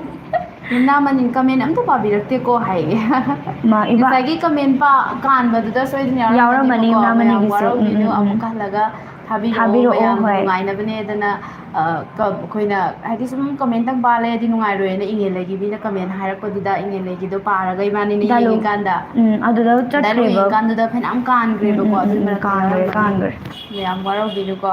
ꯑꯗꯣ ꯈꯪꯗꯦ ꯗꯥꯏꯂꯣꯒꯁꯦ ꯈꯔ ꯑꯗꯨꯝ ꯇꯧ ꯌꯥꯕꯅꯦ ꯑꯗꯅꯦ ꯀꯃꯦꯟꯁꯦ ꯀꯥꯟꯊꯣꯛꯈꯤꯕꯁꯦ ꯌꯥꯝ ꯅꯨꯡꯉꯥꯏꯇꯦꯕ ꯑꯩꯈꯣꯏꯗ ꯃꯌꯥꯝꯗꯁꯨ ꯑꯗꯨꯝ ꯅꯨꯡꯉꯥꯏꯇꯗꯅ ꯍꯥꯏꯔꯛꯏꯁꯤꯅꯦ ꯑꯩꯈꯣꯏꯅꯁꯨ ꯗꯥꯏꯂꯣꯛ ꯍꯦꯛ ꯇꯧꯔ ꯅꯨꯡꯉꯥꯏꯇꯦꯕ ꯂꯩꯔꯨꯕꯗꯅꯦ ꯀꯩ ꯍꯥꯏꯇꯥꯔꯦ ꯀꯩꯅꯣꯁꯦ ꯍꯦꯛꯇ ꯃꯥꯡꯈꯤꯕ ꯀꯥꯜꯂꯦꯕ ꯀꯃꯦꯟ ꯍꯦꯛꯇ ꯀꯥꯟꯈꯤꯕ ꯑꯗꯨꯗꯨꯒꯤ ꯈꯜꯂꯒꯁꯨ ꯑꯃꯨꯛ ꯅꯨꯡꯉꯥꯏꯇꯦꯕ ꯈꯝꯕ ꯊꯣꯏꯕꯤꯁꯦ ꯈꯤꯇꯪ ꯊꯨꯅ ꯊꯥꯒꯠꯄꯤꯔꯛꯑꯣ ꯍꯣꯏ ꯑꯊꯨꯕ ꯃꯇꯝꯗ ꯊꯥꯒꯠꯆꯔꯛꯀꯦ ꯋꯥꯔꯤꯁꯤ ꯌꯥꯝꯃꯟꯈꯤꯗꯅ ꯑꯃꯁꯨ ꯊꯥꯒꯠꯂꯣ ꯑꯃꯁꯨ ꯊꯥꯒꯠꯂꯣ ꯑꯩ थागदबती दुम थागलकदबा दो थुबा मतम दा खुदोल तमजगे हाइबो हाइसे नतरा कई हागदबनो खंद्रे म्याम से याम सावरे दो वारसो वाना खरदि नाइबिरो नोइगी हेंजांग दु कनानो मगी अचंबा हेंजांग याउरिने कई हाइनो काइनो मका मयम फरोकिसे खंदेरा ए कमेंगा बोर खोरम चत्रसु चिचे अनि दा बोर लाखो मयाम दai चिचे अनि ना हेले फजबा मा ओ सपना बोर लाइ खोरम चत्रो अदुदी सपना ने चलम दई माले सपना अदुदी अखोई किसु बोर नि बिरो वानी दि चत्रो बनिना चत्रे दुने हाइसे चटपिरुबा मयामना अदुम अखोइनि गिस यावना मयामनसु अदुम हाइदि मयामना नुसिबिबसिने अखोइदसु बोर फजबा माने मयाम पिबिरा सेंना हाइकांदा को लाइ खरमगा फंगकपा बोर ईश्वर मिराइबदि नते अदुसु लेरे को सिदा पिबिराइबा बोर दे मयामगा पुलिसे सि सुमाइना याइफबो ओइबियु खोलो सुमाइ हाइबिरकपसे सिना हेना तसेंना फरगदबो ओइना खंजबदो ओइ हाइबा नुसीना नंसे एगी फिसेंग गी मयाम दे इबानी से नांगै दि मा से पिन फाबी बनिगा सि फाबी हौद्रे दन ये नुसीदुने मा अदुम कनो तौरे सेमबिरे कोले आई याम हाइगंदेबको सुमाइना नुपीगी कहि नुंग सुमाइ यानबो खोते याम हाइगंदे दुदुना अदुम सेमबिदुने ngasi semaude aduna faida hai kai ki odino de hai pu folk tale hai mama ngasi di khara thenga ko male lai khram chutpro mama hoi se lai khram yam chai kan bane ngasi chalam dei male da mal a dai ga yengam dong male lambi ga kir kir inai kan do to yengam dong male asma yenga de am nusi ni chi bora ga hona ga yeng bane ha mama mama se mu da bora hawo na yin ba yaw gram ni kai mama gi mu bi se kai wai da yon bano ai nate bo numit gi hoy dune ba numit bo da habadi mamagi cha nu pa se mo kai da mu da bot le pe ko du gi numit da sum chat pa do mai to bo dine ai di mang da dum ura ga le che ni se abem thank you abem abem nong hai do nong matang cha ba da ba khoi thengna se am to unat to ba ya je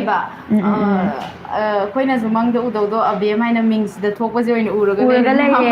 ming si de chimpa pusala bani ko khangine khangdra ba wani ba mami ga di loi khanga ne yam toina jun changak pagi akhoi da yam chimpa pura ja ni da haini ai abem ne ai adune adu haira ko duni se yam na ngai jari je o na ko ka ha pa me ba sapana sham khangninge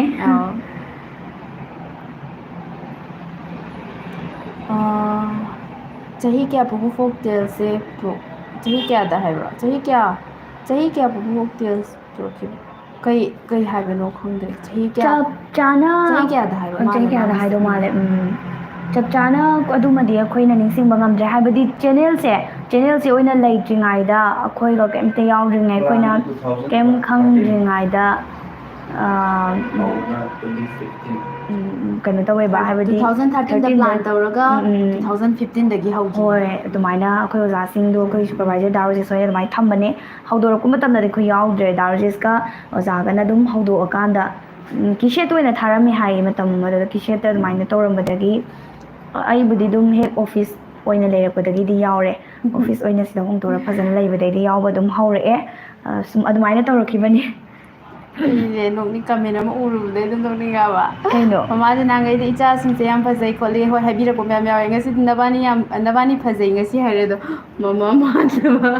oh khoi se nangai de icha hai si jana bane ba ko dubu thank you mama abas taram nok cheri abas dum changak pani khoi gi lagda ado ngasi de khitang thengi ko abas mafam de hajaroi chingya oi basida hai ko mayu pharo ne chingya oi ba geram do maling si ne da de hai se ching da leiru no khoi lag tharam dai di tampak ta kumo o ado marak ama ne thingma matam de ching de am chena bane mi ne dai chena gi bado chi sonam sangari tong bodoi khoi na masu yaw gi hai chele sang pun yai mga laima moirang laima as maming je mga laima khoi punna chatse aduga koirase thaina dadi sangari se dum marang kaina lerame ko ado hojikti sumaina garden gumba resort museum si gumba de leibana tala leitreba aduna aina tongbam da chala tomurus che thaina gi wari walan hera chandra ekhoi ani semester gi manipur lai te yawe ꯌꯥꯝ ꯅꯨꯡꯉꯥꯏ ꯆꯠꯄ ꯃꯥꯟꯅꯅ ꯆꯞ ꯃꯥꯟꯅꯅ web ꯁꯤꯔꯤꯁꯇ ꯊꯥꯒꯠꯂꯛꯄꯁꯦ ꯑꯗꯣ ꯆꯦꯒꯤ ꯑꯣꯐꯤꯁꯁꯦ ꯀꯩ ꯂꯝꯗꯅꯣ ꯁꯤꯁꯤ ꯄ꯭ꯔꯤꯌꯥ ꯍꯣꯏ ꯁꯦꯂꯦꯕꯁꯇ ꯑꯗꯨꯝ ꯇꯝꯕꯅꯦ ꯑꯩꯈꯣꯏꯅꯁꯨ ꯃꯔꯨꯑꯣꯏꯅ ꯁꯦꯂꯦꯕꯁꯇ ꯇꯝꯕ ꯑꯗꯩ ꯍꯧꯖꯤꯛꯀꯥꯟꯒꯤ ꯃꯤꯔꯣꯜꯁꯤꯡꯁꯤꯅ ꯈꯪꯅꯕꯅ ꯍꯣꯠꯅꯔꯀꯥꯟꯗ ꯑꯗꯨꯃꯥꯏꯅ ꯁꯦꯝꯖꯈꯤꯕꯅꯦꯕꯀோ ꯑꯗꯨꯒ ꯑꯩꯈꯣꯏꯒꯤ ꯑꯣꯐꯤꯁꯁꯤꯅ ꯅꯝꯕꯣꯜꯗꯅꯦ ꯑꯗꯨꯃꯛ ꯐꯖꯅ ꯌꯦꯡꯕꯤꯌꯣ ꯁꯞꯄꯣꯔꯠ ꯇꯧꯕꯤꯌꯣ ꯑꯩꯈꯣꯏꯔꯣꯝꯗ ꯅꯣꯡ ꯍꯩꯊꯔꯦ ꯕꯣꯔ ꯅꯨꯃꯤꯠꯁꯦ ꯍꯥꯏꯌꯦ ꯌꯨꯝꯅꯥꯃꯅꯤ ꯀꯩ ꯂꯝ ꯀꯩ ꯑꯣꯏꯗꯣꯏꯅꯣ ꯂꯝ ꯑꯣꯏꯔꯤꯅꯣ ꯌꯨꯝꯅꯥꯃꯅꯤ ꯍꯥꯏꯕꯗꯤ ꯏꯁꯣꯔꯁꯦ ꯂꯥꯛꯑꯝꯗꯥꯏ ꯁꯨꯃꯥꯏꯅ ꯇꯧꯕꯁꯤꯁꯨ ꯅꯣꯡ ꯇꯥꯏ ꯀꯌꯥꯝ ꯍꯥꯏꯅꯕꯅꯦ ꯂꯥꯛꯄꯒꯤ ꯑꯣꯏꯔꯝꯒꯅꯤ ꯂꯥꯛꯄꯒꯤ ꯑꯗꯨꯃꯥꯏꯅ ꯑꯣꯏꯔꯝꯕꯁꯨ ꯌꯥꯏ ꯈꯟꯅꯔꯣꯏꯗ ꯆꯦ ꯑꯗꯨ ꯅꯨꯡꯁꯤꯅꯅ ꯂꯩꯔꯤꯗ ꯏꯆꯦ ꯑꯅꯤꯕꯨ ꯀꯩꯒꯤ ꯈꯟꯅꯔꯛꯇꯣꯏꯅꯣ ꯑꯣ ꯉꯁꯥꯏ ꯑꯩꯅ ꯈꯟꯅꯔꯛꯀꯗ꯭ꯔꯥ ꯍꯣꯏ ꯑꯕꯦꯝ ꯁꯨꯡꯈꯟ ꯈꯟꯅꯔꯣꯏ ꯏꯕꯥꯅꯤ ꯌꯥꯝ ꯅꯨꯡꯁꯤꯅꯩ ꯈꯪꯖꯕ ꯂꯥꯏꯔꯤꯛꯇꯤ ꯌꯥꯝꯅ ꯌꯥꯎꯅꯤꯡꯉꯦ ꯑꯗꯨꯕꯨ ꯊꯕꯛꯅ ꯊꯕꯛ ꯆꯤꯟꯕꯅ ꯍꯥꯏꯕ ꯌꯥꯎꯕ ꯉꯝꯗ꯭ꯔꯦ ꯋꯥꯔꯧꯕꯤꯅꯨ ꯍꯥꯏꯕ ꯃꯥꯜꯂꯦꯀꯣ ꯑꯕꯥꯁ ꯀꯩꯁꯨ ꯀꯥꯏꯗꯦ ꯑꯗꯣ ꯉꯁꯤꯒꯤ ꯂꯥꯏꯐꯁꯤꯗ ꯌꯥꯎꯕ ꯅꯪꯗ꯭ꯔꯁꯨ ꯃꯊꯪꯗ ꯑꯗꯨꯝ ꯂꯥꯛꯎꯀꯣ ꯑꯗꯨꯒ ꯀꯩꯅꯣ ꯇꯧꯁꯦ ꯋꯥꯔꯤ ꯊꯥꯒꯠꯂꯛꯄ ꯀꯟꯇꯦꯟ ꯈꯨꯗꯤꯡꯃꯛꯇꯤ ꯌꯦꯡꯗꯕ ꯌꯥꯔꯣꯏꯀꯣ ꯀꯩꯃꯤ ꯁꯦꯔꯤꯁꯇꯣ ꯑꯗꯨꯝ ꯂꯣꯏꯈ꯭ꯔꯕ ꯃꯈꯥ ꯂꯥꯛꯈꯤꯔꯣꯏꯗ꯭ꯔꯣ ꯀꯩꯃꯤꯒꯤ ꯁꯦꯔꯤꯁꯁꯦ ꯁꯤꯖꯟ ꯑꯃ ꯂꯥꯛꯀꯗꯕꯗꯤ ꯉꯥꯏꯍꯥꯛ ꯃꯇꯝ ꯈꯔꯗꯤ ꯋꯥꯠꯈꯤꯅꯤ ꯑꯗꯨꯐꯥꯎꯇꯤ ꯑꯗꯨꯝ ꯉꯥꯏꯃꯤꯟꯅꯔꯁꯤ ꯂꯥꯏꯐꯀꯤ ꯕꯦꯛꯒ꯭ꯔꯥꯎꯟꯁꯦ ꯃꯊꯪ ꯁꯤꯟꯕꯤꯔꯛꯑꯣ ꯆꯦꯆꯦ ꯍꯥꯏ ꯌꯥꯝꯅ ꯑꯊꯨꯕꯗ ꯁꯤꯜꯂꯛꯂꯅꯤ ꯑꯩꯈꯣꯏ ꯑꯣꯐꯤꯁꯁꯦ ꯑꯇꯣꯞꯄ ꯖꯒꯥ ꯑꯃꯗ ꯍꯣꯡꯗꯣꯛꯀꯗꯧꯔꯦ ꯑꯗꯨꯅ ꯁꯤꯁꯦ ꯑꯗꯨꯅꯁꯨ ꯃꯔꯝ ꯑꯣꯏꯔꯒ ꯑꯩꯈꯣꯏꯅ ꯁꯦटअꯞꯁꯦ ꯐꯖꯅ ꯃꯥꯅꯦ. ꯇꯧꯗ꯭ꯔꯦꯕꯀꯣ ꯍꯥꯏꯕꯗꯤ ꯍꯣꯡꯗꯣꯔꯦ ꯁꯤꯗ ꯀꯨꯏꯅ ꯂꯩꯗꯧꯕ ꯅꯠꯇ꯭ꯔꯦꯅ ꯑꯗꯨꯃꯥꯏꯅ ꯈꯜꯂꯀꯥꯟꯗ ꯑꯩꯈꯣꯏꯅ ꯐꯖꯅ ꯁꯦꯝꯗ꯭ꯔꯕꯅꯦ ꯑꯩꯁꯨ ꯇꯧꯋꯦ ꯁꯞꯄꯣꯔꯠ ꯇꯧꯈꯤꯗꯣꯏꯅꯦ ꯍꯥꯏ ꯃꯉꯥꯜꯗ ꯑꯣ ꯃꯉꯥꯜ ꯊꯦꯡꯀ꯭ꯌꯨ ꯑꯗꯨꯃꯛ ꯁꯞꯄꯣꯔꯠ ꯇꯧꯕꯤꯌꯣ ꯆꯦꯆꯦ ꯑꯅꯤꯅꯕꯨ ꯇꯧꯔꯗꯤ ꯄꯥꯝꯗꯕ ꯍꯥꯏꯕꯗꯣ ꯑꯃꯠꯇ ꯂꯩꯇ꯭ꯔꯦ ꯆꯦꯆꯦ ꯆꯦꯅꯤꯅ ꯑꯅꯤꯅ ꯇꯧꯕ ꯇꯧꯕꯗ ꯗꯥꯏꯂꯣꯛ ꯑꯣꯏꯔꯗꯤ ꯑꯩ ꯑꯗꯨꯝ ꯄꯥꯝꯕ ꯍꯥꯏꯕꯗꯣ ꯑꯣꯏꯔꯦ ꯊꯦꯡꯀ꯭ꯌꯨ ꯁꯄꯅꯥꯁꯦ ꯑꯩꯈꯣꯏꯅ ꯅꯨꯡꯁꯤꯕꯤꯕꯒꯤꯅꯦ ꯇꯧꯔꯤꯈꯩ ꯑꯗꯨꯝ ꯌꯥꯕꯤꯕ ꯑꯗꯨꯝ ꯅꯨꯡꯁꯤꯕꯤꯕ ꯃꯣꯏ ꯌꯥꯝ ꯅꯨꯡꯉꯥꯏꯖꯩ ꯁꯄꯅꯥ ꯑꯗꯨꯝ ꯁꯞꯄꯣꯔꯠ ꯇꯧꯕꯤꯌꯣ ꯀꯩꯃꯤ ꯑꯣꯏꯅ ꯊꯥꯒꯠꯄꯤꯔꯛꯑꯣ ꯍꯥꯏꯗꯣꯏꯅꯦ ꯃꯥꯏꯁꯦ ꯀꯩꯃꯤ ꯊꯥꯒꯠꯄꯤꯔꯛꯑꯣ ꯀꯩꯃꯤꯒꯤꯁꯦ ꯌꯥꯝ ꯂꯥꯛꯑꯦꯀꯣ ꯑꯗꯨꯝ ꯀꯃꯦꯟ ꯀꯩꯃꯤꯒꯤ ꯍꯥꯏꯕꯗꯤ ꯐꯦꯟ ꯀꯩꯃꯤꯒꯤ ꯐꯦꯟꯁꯦ ꯌꯥꯝ ꯂꯩ ꯂꯩꯈ꯭ꯔꯕꯅꯦꯕ ꯑꯗꯨꯅ ꯀꯩꯃꯤ ꯑꯗꯨꯝ ꯌꯥꯝ ꯂꯥꯛꯇꯤ ꯂꯥꯛꯑꯦ ꯂꯥꯛꯑꯅꯤ ꯀꯃꯦꯟꯁꯦ ꯂꯥꯛꯏꯕ ꯈꯨꯗꯤꯡꯃꯛꯇ ꯑꯩꯅ ꯍꯥꯏꯖꯒꯗꯕꯁꯦ ꯃꯇꯝꯈꯔ ꯉꯥꯏꯃꯤꯟꯅꯔꯁꯤ ꯁꯤ ꯅꯠꯇꯅ ꯀꯩ ꯍꯥꯏꯗꯧꯅꯣ ꯈꯪꯗ꯭ꯔꯦ ꯆꯦ ꯀꯩꯅꯣꯒꯤꯁꯦ ꯀꯩꯃꯤꯡ ꯀꯧꯒꯦ ꯑꯩꯗꯤ ꯈꯪꯗꯦ ꯀꯧꯔꯛꯀꯦ ꯇꯧꯕꯅꯦ ꯅꯍꯥꯟ ꯀꯩꯅꯧꯗ ꯈꯪꯉꯗꯤ ꯀꯧꯔꯛꯀꯦ ꯇꯧꯕꯅꯦ ꯅꯍꯥꯟ ꯀꯩꯅꯧꯗ ꯍꯥꯏ ꯅꯍꯥꯟ ꯑꯣ ꯀꯩꯅꯧꯗ ꯀꯧꯔꯛꯀꯦ ꯇꯧꯕ ꯑꯗꯨꯗ ꯃꯤꯡꯗꯣ ꯈꯪꯗꯕꯒꯤ ꯈꯪꯗꯗꯅ ꯀꯧꯔꯛꯇ꯭ꯔꯦ ꯑꯩ ꯍꯥꯏꯕ ꯁꯣꯅꯝ ꯀꯧꯋꯦ ꯑꯩꯒꯤ ꯃꯤꯡ ꯈꯪꯗꯕ ꯑꯣꯏꯔꯃꯁꯨ ꯈꯪꯖꯜꯂꯣ ꯊꯦꯡꯅꯔꯗꯤ ꯑꯗꯨꯝ ꯀꯧꯔꯛꯑꯣ ꯀꯩꯁꯨ ꯀꯥꯏꯗꯦ ꯑꯕꯦꯝꯅ ꯑꯩ ꯀꯃꯦꯟ ꯐꯖꯕ ꯑꯃꯗꯤ ꯀꯥꯟꯊꯣꯛꯄꯤꯈ꯭ꯔꯦ ꯌꯥꯝꯅ ꯅꯨꯡꯉꯥꯏꯇꯦ ꯆꯦ ꯍꯥꯏꯌꯦ ꯀꯔꯝꯕꯅꯣ ꯀꯝꯕ ꯑꯕꯦꯝꯒꯤ ꯀꯃꯦꯟꯅꯣ ꯑꯕꯦꯝ ꯑꯕꯦꯝ ꯑꯃꯨꯛꯀ ꯑꯃꯨꯛꯀ ꯊꯥꯔꯛꯑꯣ ꯊꯥꯖꯤꯜꯂꯛꯎꯅꯦ ꯎꯍꯧꯗ꯭ꯔꯦ ꯅꯨꯡꯉꯥꯏꯇꯦ ꯁꯨꯃꯥꯏꯅ ꯍꯥꯏꯔꯛꯄꯁꯦ ꯃꯥ ꯁꯔꯤꯇꯥ ꯍꯥꯏ ꯍꯜꯂꯣ ꯍꯪꯉꯤꯕ ꯄꯨꯐꯣꯛ ꯇꯤꯚꯤꯅ ꯊꯥꯒꯠꯂꯛꯄ ꯈꯨꯗꯤꯡꯃꯛ ꯂꯣꯏ ꯌꯦꯡꯉꯦ ꯌꯥꯝ ꯅꯨꯡꯉꯥꯏꯌꯦꯅ ꯊꯝꯕꯤꯔꯛꯏ ꯊꯦꯡꯀ꯭ꯌꯨ ꯑꯗꯨꯃꯛ ꯌꯦꯡꯕꯤꯌꯣ ꯑꯗꯨꯃꯛ ꯁꯞꯄꯣꯔꯠ ꯇꯧꯕꯤꯌꯣ ꯃꯀꯛ ꯃꯌꯨꯝ ꯐꯔꯣꯛ ꯉꯁꯤꯗꯣ ꯁꯤꯡꯖꯨꯒ ꯑꯣꯏꯅ ꯆꯥꯅꯕꯅ ꯏꯕꯥꯅꯤꯗꯣ ꯁꯤꯜꯂꯛꯄꯅꯤꯗ ꯍꯦꯟꯖꯥꯡꯗꯤ ꯌꯥꯎꯗꯦ ꯍꯦꯟꯖꯥꯡ ꯌꯥꯎꯗꯕꯤꯗ ꯁꯤꯡꯖꯨꯒ ꯇꯧꯔꯒ ꯆꯥꯕ ꯄꯥꯝꯕ ꯏꯕꯥꯅꯤꯗ ꯁꯤꯡꯖꯨ ꯈꯔ ꯄꯥꯝꯕ ꯄꯥꯝꯃꯦ ꯑꯗꯨꯒꯤ ꯏꯕꯥꯅꯤ ꯐꯦꯚꯣꯔꯥꯏꯠ ꯑꯣꯏ ꯑꯇꯩ ꯆꯥꯗꯨꯁꯨ ꯁꯤꯡꯖꯨ ꯆꯥꯔꯗꯤ ꯌꯥꯔꯦꯅ ꯈꯟꯖꯕ ꯃꯤ ꯑꯩꯈꯣꯏꯗꯤ ꯂꯥꯂꯛꯇ ꯂꯩꯕꯅꯤꯅ ꯂꯥꯏ ꯈꯨꯔꯨꯝꯕꯒ ꯆꯠꯄ ꯐꯪꯗ꯭ꯔꯦ ꯍꯥꯏ ꯑꯕꯦꯝꯁꯦ ꯀꯩ ꯂꯝꯅꯣ ꯂꯝ ꯑꯝꯇ ꯈꯪꯖꯒꯦꯅꯦ ꯑꯕꯦꯝ ꯀꯩ ꯂꯝꯗꯒꯤꯅꯣ ꯂꯥꯂꯛꯁꯦ ꯑꯩꯈꯣꯏꯁꯨ ꯆꯤꯡꯉꯥ ꯅꯛꯑꯦ ꯃꯥꯁꯨ ꯆꯤꯡꯉꯥ ꯅꯛꯑꯦꯕꯀꯣ ꯀꯩꯅꯧ ꯑꯣꯏꯔꯁꯨ ꯀꯥꯡꯕꯨ ꯑꯣꯏꯔꯁꯨ ꯑꯗꯨꯝ ꯏꯅꯛ ꯆꯤꯡꯌꯥ ꯏꯅꯛ ꯅꯛꯑꯦꯕ ꯉꯥꯛꯇꯅꯦꯕ ꯆꯤꯡ ꯈꯣꯡꯅ ꯑꯗꯨꯝ ꯆꯠꯄꯗ ꯑꯗꯨꯝ ꯏꯉꯥꯡ ꯎꯏꯌꯦ ꯎꯕ ꯑꯗꯩꯗꯤ ꯀꯨꯀꯤ ꯀꯩꯀꯥ ꯆꯤꯡꯒꯥꯁꯦ ꯃꯣꯏꯒꯤ ꯁꯥꯔꯒ ꯈꯣꯠꯂ ꯂꯩꯕꯗꯣ ꯑꯗꯨꯝ ꯎꯏꯌꯦꯕ ꯑꯩꯈꯣꯏꯁꯨ ꯅꯛꯑꯦꯕꯀꯣ ꯑꯗꯣ ꯏꯕꯥꯅꯤꯃꯛ ꯌꯥꯝ ꯅꯛꯑꯦ ꯑꯕꯦꯝꯒꯤ ꯀꯩ ꯂꯝꯅꯣ ꯍꯥꯏꯕꯤꯔꯛꯑꯣ ꯂꯣꯡ ꯂꯥꯏ ꯄꯕꯨꯐꯣꯛ ꯇꯤꯚꯤ ꯊꯦꯡꯀ꯭ꯌꯨ ꯆꯦ ꯂꯤꯁꯥꯅ ꯆꯦ ꯁꯣꯅꯝꯒꯤ ꯐꯤ ꯁꯦꯝꯕꯗꯤ ꯇꯥꯔꯦ ꯉꯁꯤꯗꯤ ꯌꯥꯝ ꯅꯨꯡꯁꯤꯌꯦ ꯆꯦ ꯅꯪꯅ ꯁꯦꯝꯕꯤꯕꯗꯣ ꯑꯁꯦꯡꯕꯒꯤꯁꯨ ꯌꯥꯝ ꯑꯩꯅꯁꯨ ꯌꯥꯝ ꯅꯨꯡꯁꯤꯌꯦ ꯑꯩꯈꯣꯏꯕꯥꯅꯤ ꯌꯥꯝ ꯅꯨꯡꯁꯤ ꯃꯌꯥꯝꯁꯨ ꯌꯥꯝ ꯅꯨꯡꯁꯤ ꯏꯆꯤꯟ ꯑꯗꯨꯝ ꯁꯦꯝꯕꯤ ꯏꯅꯥꯎꯒꯨꯝꯅ ꯍꯥꯏꯇꯥꯔꯦ ꯄꯨꯄꯨꯐꯣꯛ ꯇꯤꯚꯤ ꯃꯦꯝꯕꯔ ꯈꯨꯗꯤꯡꯃꯛ ꯀꯥꯏꯅꯗꯕ ꯅꯥꯗ ꯌꯦꯛꯇꯕ ꯑꯣꯏꯕꯤꯌꯨ ꯋꯤꯜꯖꯤꯠ ꯑꯉꯣꯝ ꯍꯣꯏ ꯑꯣꯏꯖꯒꯦ ꯑꯅꯥ ꯑꯌꯦꯛ ꯌꯥꯎꯗꯕ ꯄꯨꯟꯁꯤ ꯅꯨꯡꯁꯥꯡꯅ ꯂꯩꯕ ꯉꯝꯕ ꯑꯣꯏꯖꯒꯦ ꯑꯣ ꯆꯦ ꯂꯤꯁꯥꯁꯦ ꯑꯉꯥꯡ ꯌꯥꯝ ꯂꯨꯅ ꯑꯉꯥꯡꯅ ꯆꯤꯆꯦꯒꯤ ꯃꯅꯥꯛ ꯑꯗꯨꯝ ꯂꯩ ꯍꯥꯏꯕꯗꯣ ꯆꯦ ꯂꯤꯁꯥ ꯆꯦꯆꯦ ꯁꯣꯅꯝꯒꯤ ꯐꯤ ꯁꯦꯝꯕ ꯎꯕꯗ ꯑꯩ ꯑꯗꯨꯝ ꯒ꯭ꯌꯥꯟ ꯇꯥꯕ ꯉꯝꯃꯤ ꯍꯥꯏꯕꯗꯤ ꯅꯪꯅ ꯍꯥꯏꯕꯗꯣ ꯑꯉꯥꯡꯁꯦ ꯌꯥꯝ ꯅꯨꯡꯁꯤꯕ ꯃꯃꯥꯡ ꯂꯥꯏꯐꯇ ꯑꯁꯦꯡꯕꯒꯤ ꯌꯥꯝ ꯂꯨꯅ ꯇꯧꯕꯅꯦ ꯑꯩꯉꯣꯟꯗꯁꯨ ꯌꯥꯝ ꯂꯨꯅ ꯇꯧꯕꯅꯦ ꯑꯩꯉꯣꯟꯗꯁꯨ ꯌꯥꯝ ꯂꯨꯅ ꯇꯧꯕꯅꯤ ꯀꯩꯒꯤꯅꯣ ꯈꯪꯗꯕ ꯍꯥꯏꯁꯦꯀꯣ ꯑꯉꯥꯡ ꯍꯥꯏꯕ ꯖꯥꯠꯁꯦ ꯑꯉꯥꯡ ꯍꯥꯏꯕ ꯖꯥꯠꯁꯦ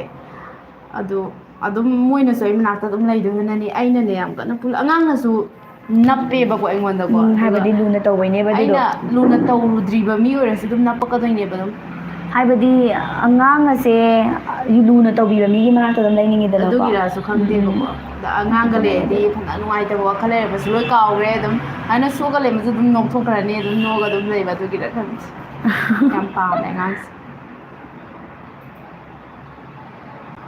9 December 2017ꯗ ꯖꯣꯏꯟ ꯇꯧꯔꯛꯈꯤꯕ ꯌꯨꯇ꯭ꯌꯨꯕꯇ ꯍꯥꯏꯁꯤꯗꯤ ꯃꯀꯛꯃꯌꯨꯝ ꯐꯔꯨꯛꯁꯦ ꯐꯖꯅ ꯈꯪꯉꯦ ꯑꯗꯨꯗꯤ ꯚꯤꯗꯤꯑꯣ ꯑꯞꯂꯣꯗ ꯇꯧꯕ ꯅꯨꯃꯤꯠꯇꯨꯗ ꯑꯍꯥꯟꯕ ꯚꯤꯗꯤꯑꯣꯗꯣ ꯌꯦꯡꯉꯝꯒꯗꯕ ꯃꯥꯜꯂꯦ ꯃꯀꯛꯃꯌꯨꯝ ꯐꯔꯨꯛꯁꯦ ꯃꯀꯛꯃꯌꯨꯝ ꯐꯔꯨꯛꯁꯦ ꯐꯖꯅ ꯈꯪꯕꯤꯕꯅꯦ ꯑꯩꯈꯣꯏꯒꯤ ꯆꯦꯅꯦꯜꯒꯤ ꯃꯔꯝꯗ ꯀꯨꯏꯖꯀ ꯇꯧꯔꯗꯤ ꯃꯀꯛꯃꯌꯨꯝ ꯐꯔꯨꯛꯅ ꯑꯗꯨꯝ ꯋꯤꯟꯅꯔ ꯑꯣꯏꯗꯣꯏꯅꯤ ꯆꯦ ꯃꯉꯥꯜꯂꯩꯃ ꯍꯥꯏꯔꯛꯄꯗꯨꯗ ꯑꯩ ꯃꯥꯜꯂꯨꯔꯦ ꯀꯩ ꯃꯤꯡ ꯀꯧꯒꯦ ꯃꯉꯥꯜ ꯍꯥꯏꯁꯦ ꯃꯉꯥꯜꯂꯩꯃ ꯀꯧꯕ꯭ꯔꯣ ꯑꯩꯗꯤ ꯃꯉꯥꯜ ꯍꯥꯏꯕꯗꯨꯗ ꯅꯨꯄꯥ ꯑꯣꯏꯅ ꯃꯥꯜꯂꯨꯏꯅꯦ ꯈꯜꯂꯨꯔꯤꯅꯦ ꯅꯨꯄꯤꯔꯣ ꯅꯨꯄꯥꯔꯣ ꯈꯪꯗ꯭ꯔꯦꯅꯦ ꯃꯇꯝ ꯆꯦꯟꯕ ꯇꯧꯅ ꯇꯧꯋꯦ ꯃꯇꯝ ꯆꯦꯟꯕꯗꯧꯅ ꯇꯧꯋꯦ ꯃꯇꯝ ꯅꯪꯕꯨ ꯈꯔ ꯇꯞꯅ ꯆꯠꯂꯨꯕ ꯍꯥꯏ 45 minutes ꯍꯧꯈ꯭ꯔꯦ ꯍꯥꯏꯕ ꯈꯪꯍꯧꯗꯦ ꯍꯥꯏꯕ ꯀꯩꯅꯣ ꯍꯦꯛꯇ ꯇꯧꯔꯤꯁꯤꯕꯣ ꯑꯩꯗꯤ ꯗꯥꯏꯂꯣഗ് ꯈꯔ ꯇꯧꯒꯦꯒ ꯈꯟꯈꯤꯕꯅꯤꯀꯣ ꯉꯁꯤꯁꯦ ꯑꯗꯣ ꯑꯝꯇ ꯇꯧꯗ꯭ꯔꯦ 45 minutes ꯍꯧ ꯂꯩꯔꯝꯃꯦ ꯑꯕꯦꯝꯁꯨ ꯑꯩꯈꯣꯏ ꯁꯤꯗꯒꯤ ꯁꯨꯝ 41 ꯑꯕꯦꯝꯁꯨ ꯀꯃꯦꯟ ꯁꯨꯝ ꯏꯔꯛꯄꯗꯒꯤ ꯈꯒ ꯃꯀꯛꯃꯌꯨꯝ ꯐꯔꯨꯛꯀꯤ ꯇꯥꯏꯞꯇ ꯂꯤꯇꯔꯦꯆꯔ ꯈꯒ ꯌꯥꯎꯔꯛꯄ ꯃꯇꯝ ꯇꯧꯔꯛꯏꯀꯣ ꯌꯥꯝ ꯐꯖꯩ ꯆꯤꯆꯦꯅꯤ ꯊꯦꯡꯀ꯭ꯌꯨ ꯆꯤꯆꯦꯅꯤ ꯕꯕꯥꯏ ꯊꯕꯛꯀꯤꯗꯃꯛꯇ ꯆꯠꯂꯦ ꯕꯕꯥꯏ ꯃꯊꯪꯒꯤꯗꯁꯨ ꯑꯃꯨꯛ ꯊꯦꯡꯅꯁꯤꯀꯣ ꯃꯊꯪꯒꯤꯗ ꯑꯃꯨꯛ ꯂꯥꯛꯑꯣ ꯃꯌꯥꯝ ꯄꯨꯟꯕꯒꯤ ꯃꯇꯝꯗꯣ ꯈꯔ ꯊꯨꯅ ꯂꯦꯞꯄꯤꯔꯛꯎ ꯌꯥꯝ ꯄꯨꯅꯤꯡꯉꯦ ꯃꯌꯥꯝꯁꯦ ꯑꯁꯦꯡꯕꯩ ꯋꯥꯁꯤꯃ ꯑꯃ ꯑꯩꯈꯣꯏ ꯇꯥꯟꯅꯖꯔꯛꯀꯦ ꯑꯊꯨꯕ ꯇꯥꯟꯅꯔꯛꯀꯦ ꯃꯇꯝꯗ ꯑꯗꯨꯒ ꯑꯊꯨꯕꯗ ꯑꯗꯨꯝ ꯍꯥꯏꯔꯛꯅꯕ ꯍꯣꯏ ꯇꯧꯖꯒꯦ ꯍꯣꯏ ꯍꯣꯏ ꯑꯩꯈꯣꯏꯅꯁꯨ ꯌꯥꯝ ꯈꯪꯅꯤꯡꯉꯦꯕꯀꯣ ꯃꯌꯥꯝꯁꯦ ꯌꯥꯝ ꯑꯗꯨꯅ ꯄꯨꯅꯤꯡꯉꯦ ꯑꯗꯨꯅ ꯑꯗꯨꯝ ꯄꯨꯟꯁꯤ ꯑꯩꯈꯣꯏꯅ ꯐꯦꯁꯕꯨꯛꯇ ꯒ꯭ꯔꯨꯞ ꯑꯃ ꯍꯥꯏꯇꯥꯔꯦꯀꯣ ꯒ꯭ꯔꯨꯞ ꯑꯃꯗꯤ ꯍꯥꯡꯕꯅꯤ ꯑꯗꯨꯗꯩꯗ ꯄꯨꯄꯨ ꯇꯤꯚꯤ ꯀꯩꯅꯣꯃ ꯍꯥꯏꯕꯅꯤ ꯀꯥꯎꯊꯣꯛꯈ꯭ꯔꯦꯅꯦ ꯃꯃꯥꯡ ꯂꯥꯏꯞꯇ ꯀꯩꯗ ꯂꯤꯡ ꯈꯔ ꯌꯥꯎꯈꯤꯕꯅꯦꯕꯀꯣ ꯑꯗꯨꯗ ꯖꯣꯏꯟ ꯇꯧꯁꯜꯂꯛꯑꯒꯗꯤ ꯑꯩꯈꯣꯏ ꯄꯨꯟꯅ ꯑꯗꯨꯝ ꯑꯗꯨꯗꯅ ꯍꯦꯟꯅ ꯅꯛꯅ ꯋꯥꯔꯤ ꯁꯥꯕꯗꯤ ꯌꯥꯗꯣꯏꯅꯤ ꯀꯨꯟꯖꯃꯂꯥꯒꯤ ꯗꯥꯏꯂꯣꯛ ꯇꯧꯁꯦ ꯉꯁꯤꯁꯦ ꯍꯧꯗꯤꯉꯝ ꯆꯅꯨ ꯐꯠꯇꯕꯤꯗꯣ ꯑꯗꯨꯒꯤ ꯗꯥꯏꯂꯣꯛ ꯃꯇꯦꯛ ꯑꯃ ꯇꯧꯒꯦ ꯑꯩ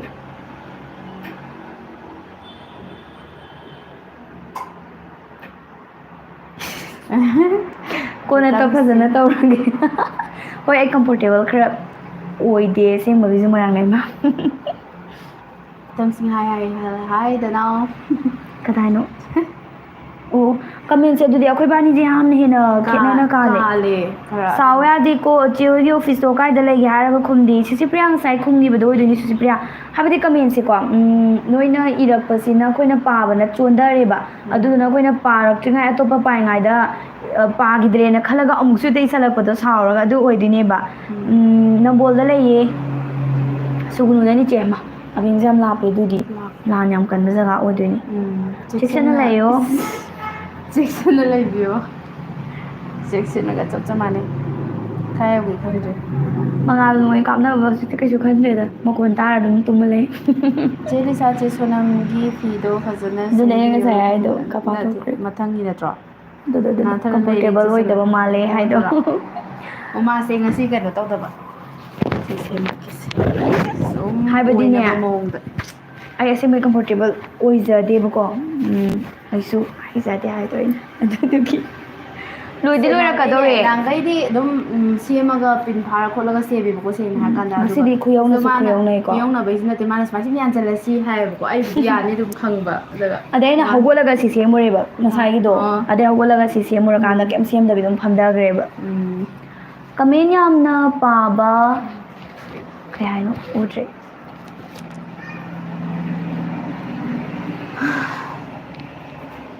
ꯀꯃꯦꯟꯁꯦ ꯑꯩꯁꯨ ꯒ꯭ꯌꯥꯟ ꯇꯥꯗ꯭ꯔꯦ ꯑꯗꯨꯝ ꯑꯎꯕ ꯑꯗꯨꯝ ꯄꯥꯔꯛꯑꯒꯦꯀꯣ ꯃꯌꯥꯝ ꯀꯥꯟꯈꯤꯕ ꯌꯥꯎꯔꯁꯨ ꯁꯥꯎꯕꯤꯒꯅꯨꯀꯣ ꯃꯉꯥꯜꯂꯩ ꯅꯨꯄꯥꯅꯦ ꯍꯥꯏ ꯀꯃꯦꯟ ꯃꯌꯥꯝ ꯄꯥꯕ ꯌꯦꯡꯅꯕ ꯍꯣꯠꯅꯕ ꯆꯤꯆꯦ ꯑꯅꯤꯁꯤ ꯋꯥꯕ ꯇꯥꯔꯦ ꯑꯗꯨꯅ ꯆꯤꯆꯦ ꯑꯅꯤꯅ ꯉꯥꯡꯕ ꯑꯣꯏꯅ ꯇꯥꯔꯒꯦ ꯏꯆꯦ ꯃꯤꯅꯤꯠꯁꯦ ꯂꯣꯏꯈꯤꯗꯧꯔꯦ ꯄꯨꯡꯁꯦ ꯐꯥꯕ ꯌꯥꯔꯣꯏꯗ꯭ꯔꯥ ꯑꯁꯦꯡꯕꯩ ꯈꯪꯍꯧꯗꯦ ꯄꯨꯡꯁꯦ ꯑꯩ ꯁꯨꯡꯈꯪ ꯁꯨꯡꯈꯪ ꯈꯪꯍꯧꯗꯦ ꯈꯪꯍꯧꯗꯕꯅꯦ ꯑꯁꯦꯡꯕꯩꯁꯨ ꯂꯥꯏꯚ ꯊꯥꯕꯁꯦ ꯄꯨꯡꯁꯦ ꯁꯨꯡꯈꯪ ꯈꯪꯍꯧꯗꯕꯅꯦ ꯑꯗꯨꯝ ꯃꯌꯥꯝꯒ ꯋꯥꯔꯤ ꯁꯥꯟꯅꯕꯗꯣ ꯄꯨꯡ ꯑꯃꯒꯁꯦ ꯑꯗꯨꯝ ꯁꯥꯡꯉꯤꯕ ꯃꯇꯝꯅꯦꯕ ꯑꯗꯣ ꯁꯨꯡꯈꯪ ꯈꯪꯍꯧꯗꯦ ꯀꯩꯅꯣ ꯇꯧꯁꯦ ꯗꯥꯏꯂꯣꯛ ꯑꯃꯇꯪ ꯇꯥꯊꯣꯛꯑꯀꯥꯟꯗꯀꯣ ꯈꯔ ꯅꯨꯡꯉꯥꯏꯕ ꯑꯃ ꯈꯜꯂꯣꯅ Kay dialogue tawsige adudi habdi khoi bani tawsira nate nang adum taw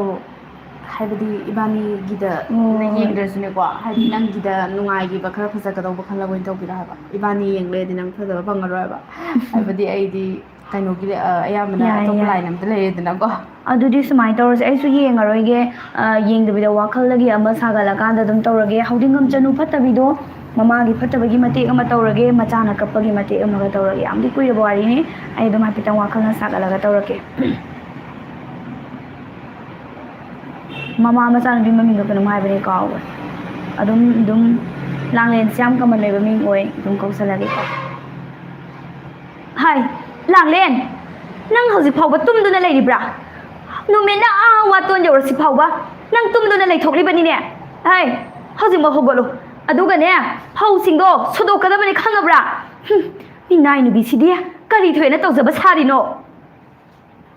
sima leire ko aduga mado kape ware otpadagi mase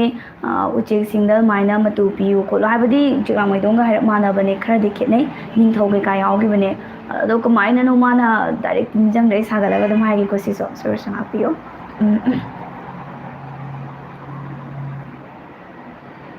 nungdol thakta pairiba hada chekla o lai rabi langlen ai hakki awaba se ubirabadi nakhoi gi tubum na matak nakhoi gi tubum amamam takhipiramuba sangulak ta tinduna ai haksu imaton gi miwat minai asidagi lapna lejarage hada cheklao nata ai bunung sibiduna nakhoi gi tubum amamam takhithabiramuba sidam sanjage thank you comment je amuk so idra kala makan kandi kanduni ngasidi comment yam kale sini kita sem ngai fo so chalo un tawro hai ko ya male chiche ing tapi sar su pat tapi sar su iman da mal thank you sapana chiche gi lab si lo rasu an jin dum yingi tara ragi ngo go pi ngo phok pin di hai abem na am nung si abem adum ying bio ya male hengwai atul bio ki he oi roe chiche ya male hai ba thank you azare hai thank you thank you sapana adum nung shiradi adum hazabane chiche we gi view su yamna bane haina jina adum yenga leire hai ya bem adum yengo bem adudi am hai be oche su papa rakte tero khongre khondam khongde je magi su toro matema tang habde ho siki do khoi pani na narration to na story do matem tang to jini nang ge dalo ai kalam no khondre ai do sai da lai re di adu lai ai hadi ai to bu to kalam no khondre ai su da narration to ge do puto so da lai ho ba good day awan matem to ram ha ba kalam no sida da narration to gi story ai na hojik narration to bu to hoi adda gi amala ko ha ba ai je kai no ina dum khala lai re pai wa khan narration ha na adda lai ki ade ma to rasiba habadi nungai te ba ma do da lo to handa ba do tawgra dudi ama kata nungai te ha ba mi to rai rejection mangang na masu wow thank you iche hanubi one by part 2 thagat piro o hoi adum nakhoi semi ye thagala age uda bapta ani musure che koi se na da gi sang ngam da na lai re ninga nungsi ngasi mu jang pasi ham nungai kai oina ngamdri no ngamdaba lai ma su pharo comment pa bi am hai re ko ngasi di comment si bani ngasi se gyalam ta dre sa khibagi ko ado u bagai di pa jabane waro bigano ayambadane sigi aina wari hausi anobam pai ko wari hadi ko di moral story ji haitare tv gi ado aina pai se nupa na ayamba oi bele sai nu bi gi me yaw lu de yawe ba nupi ni ibani sabane ba sisi dang wain hai adu dang wain tawrasi yai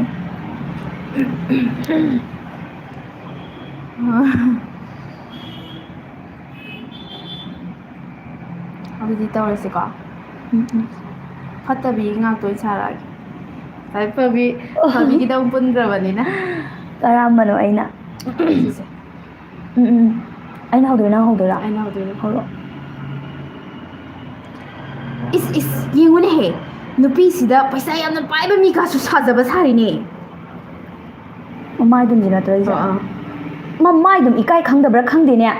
mamanaba sing asina chaningai thakningai phauba leirakta likna chanari aduga mana masidaida paisa pairabani haidana sorry paisa pairabani saradana ngaksau thikdana leijaba sari onthokna yengningkhidre nange amaga tormo yade ke man rengi ai di ai gi se ti lena amaga tawdaba yaroi ai noine moina haidrusu oh tiro che sawninga kaigi sawrino che gi mai kai dagi anjin full support tawbiri thank you abem nice che full support aldi kamai tawne mathang gi da ne hinja bi sara modai mathang gi da hinja bi sara ge ngasi tawroi dra hinja bi saba du hoi adu budi paksara roi ngai te haba tap tap pasara pakadaben yamna sigi dress idi kamai tawge ta khoina hoita kaina haraga pakadaba adumba dress ni ba comment se karai karai yamna male thank you oh nahang khai dei ngasi na mai sing sing e choi lab se morang le ma dress na ngal bora ba jai bubu fok ti bina horak padagi yeng lakpa khuding aku thangalo me ai makam ayung phorok ti hoba de yeng e ko che ra sandra makha karam ganda thagala ko doino hai wang bam robinson athu matam dham na bona jage sim na ba kui ho nazari mathang kano mathang da di kai ta to ge che phone paira live adum yenga mage hai hoi sapana ngai ra lairo nu ngai te sapana na hana changak ta basisu ai ge aseng ba iche ani na che ni ne khanjari ne sibi chen thank you abem so ko inau pi ne khanjari ne loina nung si aseng bagi ko ibani si mi jam nung si gan bazo oi ba adum akoi wa khanda ko masak mak udraga ju dum amamam di loi sagala thame ko kokta hadi abem ga har ko ganda dum wa khanda mi ama udi ura bane hadi exact aduni haiba later dum ka mai pharo ko ju toina la kan mi gai se ko che sing ma che ni okay che sonam gi dialogue yam phase yamna haye mi kamai toino ai di ado che hoi gi thabaki mi wala de haibiro o ai su yauge ba ai su wari sajalaga iramba yawe ado mangre wakana sagalaga ibane sisipriya hoi akoi gi awat pas maina lairak taragadi mayam dum pau phaujarake aduga thagat pirakpagi damak tasu koi gi mai kitagi se thank you hoi awat pa dum lairakanda smaina live ta natragana video ina semaga dum pau phaujarake yang tawbina nok pudam da tawramoi singba amta no omgiro jessica chana roidro adune ne kalise ngasi de khara tap kadaba malida mathang gi live ta is soi dena nokis panthoi ba ula o panthoi ba chawra kan da di daro jesna sabane angang ori ngai dana angang hoi ai nau pa mala sabane adubu matang cha kan da apik pa jo chau ba ju loi ula ge ani siseni na butoro di am siseni se di ha men ko yam thank you abe moi sapana hoi se pasana dum support tawire kai mi season 7 kai numita thabirak tuino hai numit ti haiba ngamjadri ma di matam khadi ngairani tha da oina ko haibati season ama loi gi bida ngai banina adu lab se 53 minutes te osing gre koi 60 pung ama chap chana thar se ko aduda lotion la na go toras ayu akoi wa 50 de loi bagi wakhanda leibane bako to ngaudre sister ni sana met pa morok sa da ba male chabado sabane kaino ni jabi sari ba ina morok met ba bu sa do mande hai so kani sabane es morok yam chabane che nungai bo nungai ri lab se loi dori ko morang le ma loi sala e che kai mi do kai wai le lu nam te yenge kai mi ngasi di yeng ba yaroi mathang ba sala thamre tang chabada che ni yam nungai ri hai do male ko thank you yam nungai te hai je lotion gi do bagi ora mane ngasi di loi haning de live se nangai di loi ning bra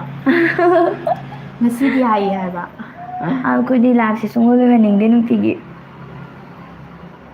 sir sa thong ma cham ba haram ni chumbra sing ma chumme ikang soi gum saugri gum ba sing ma thong mane na hawi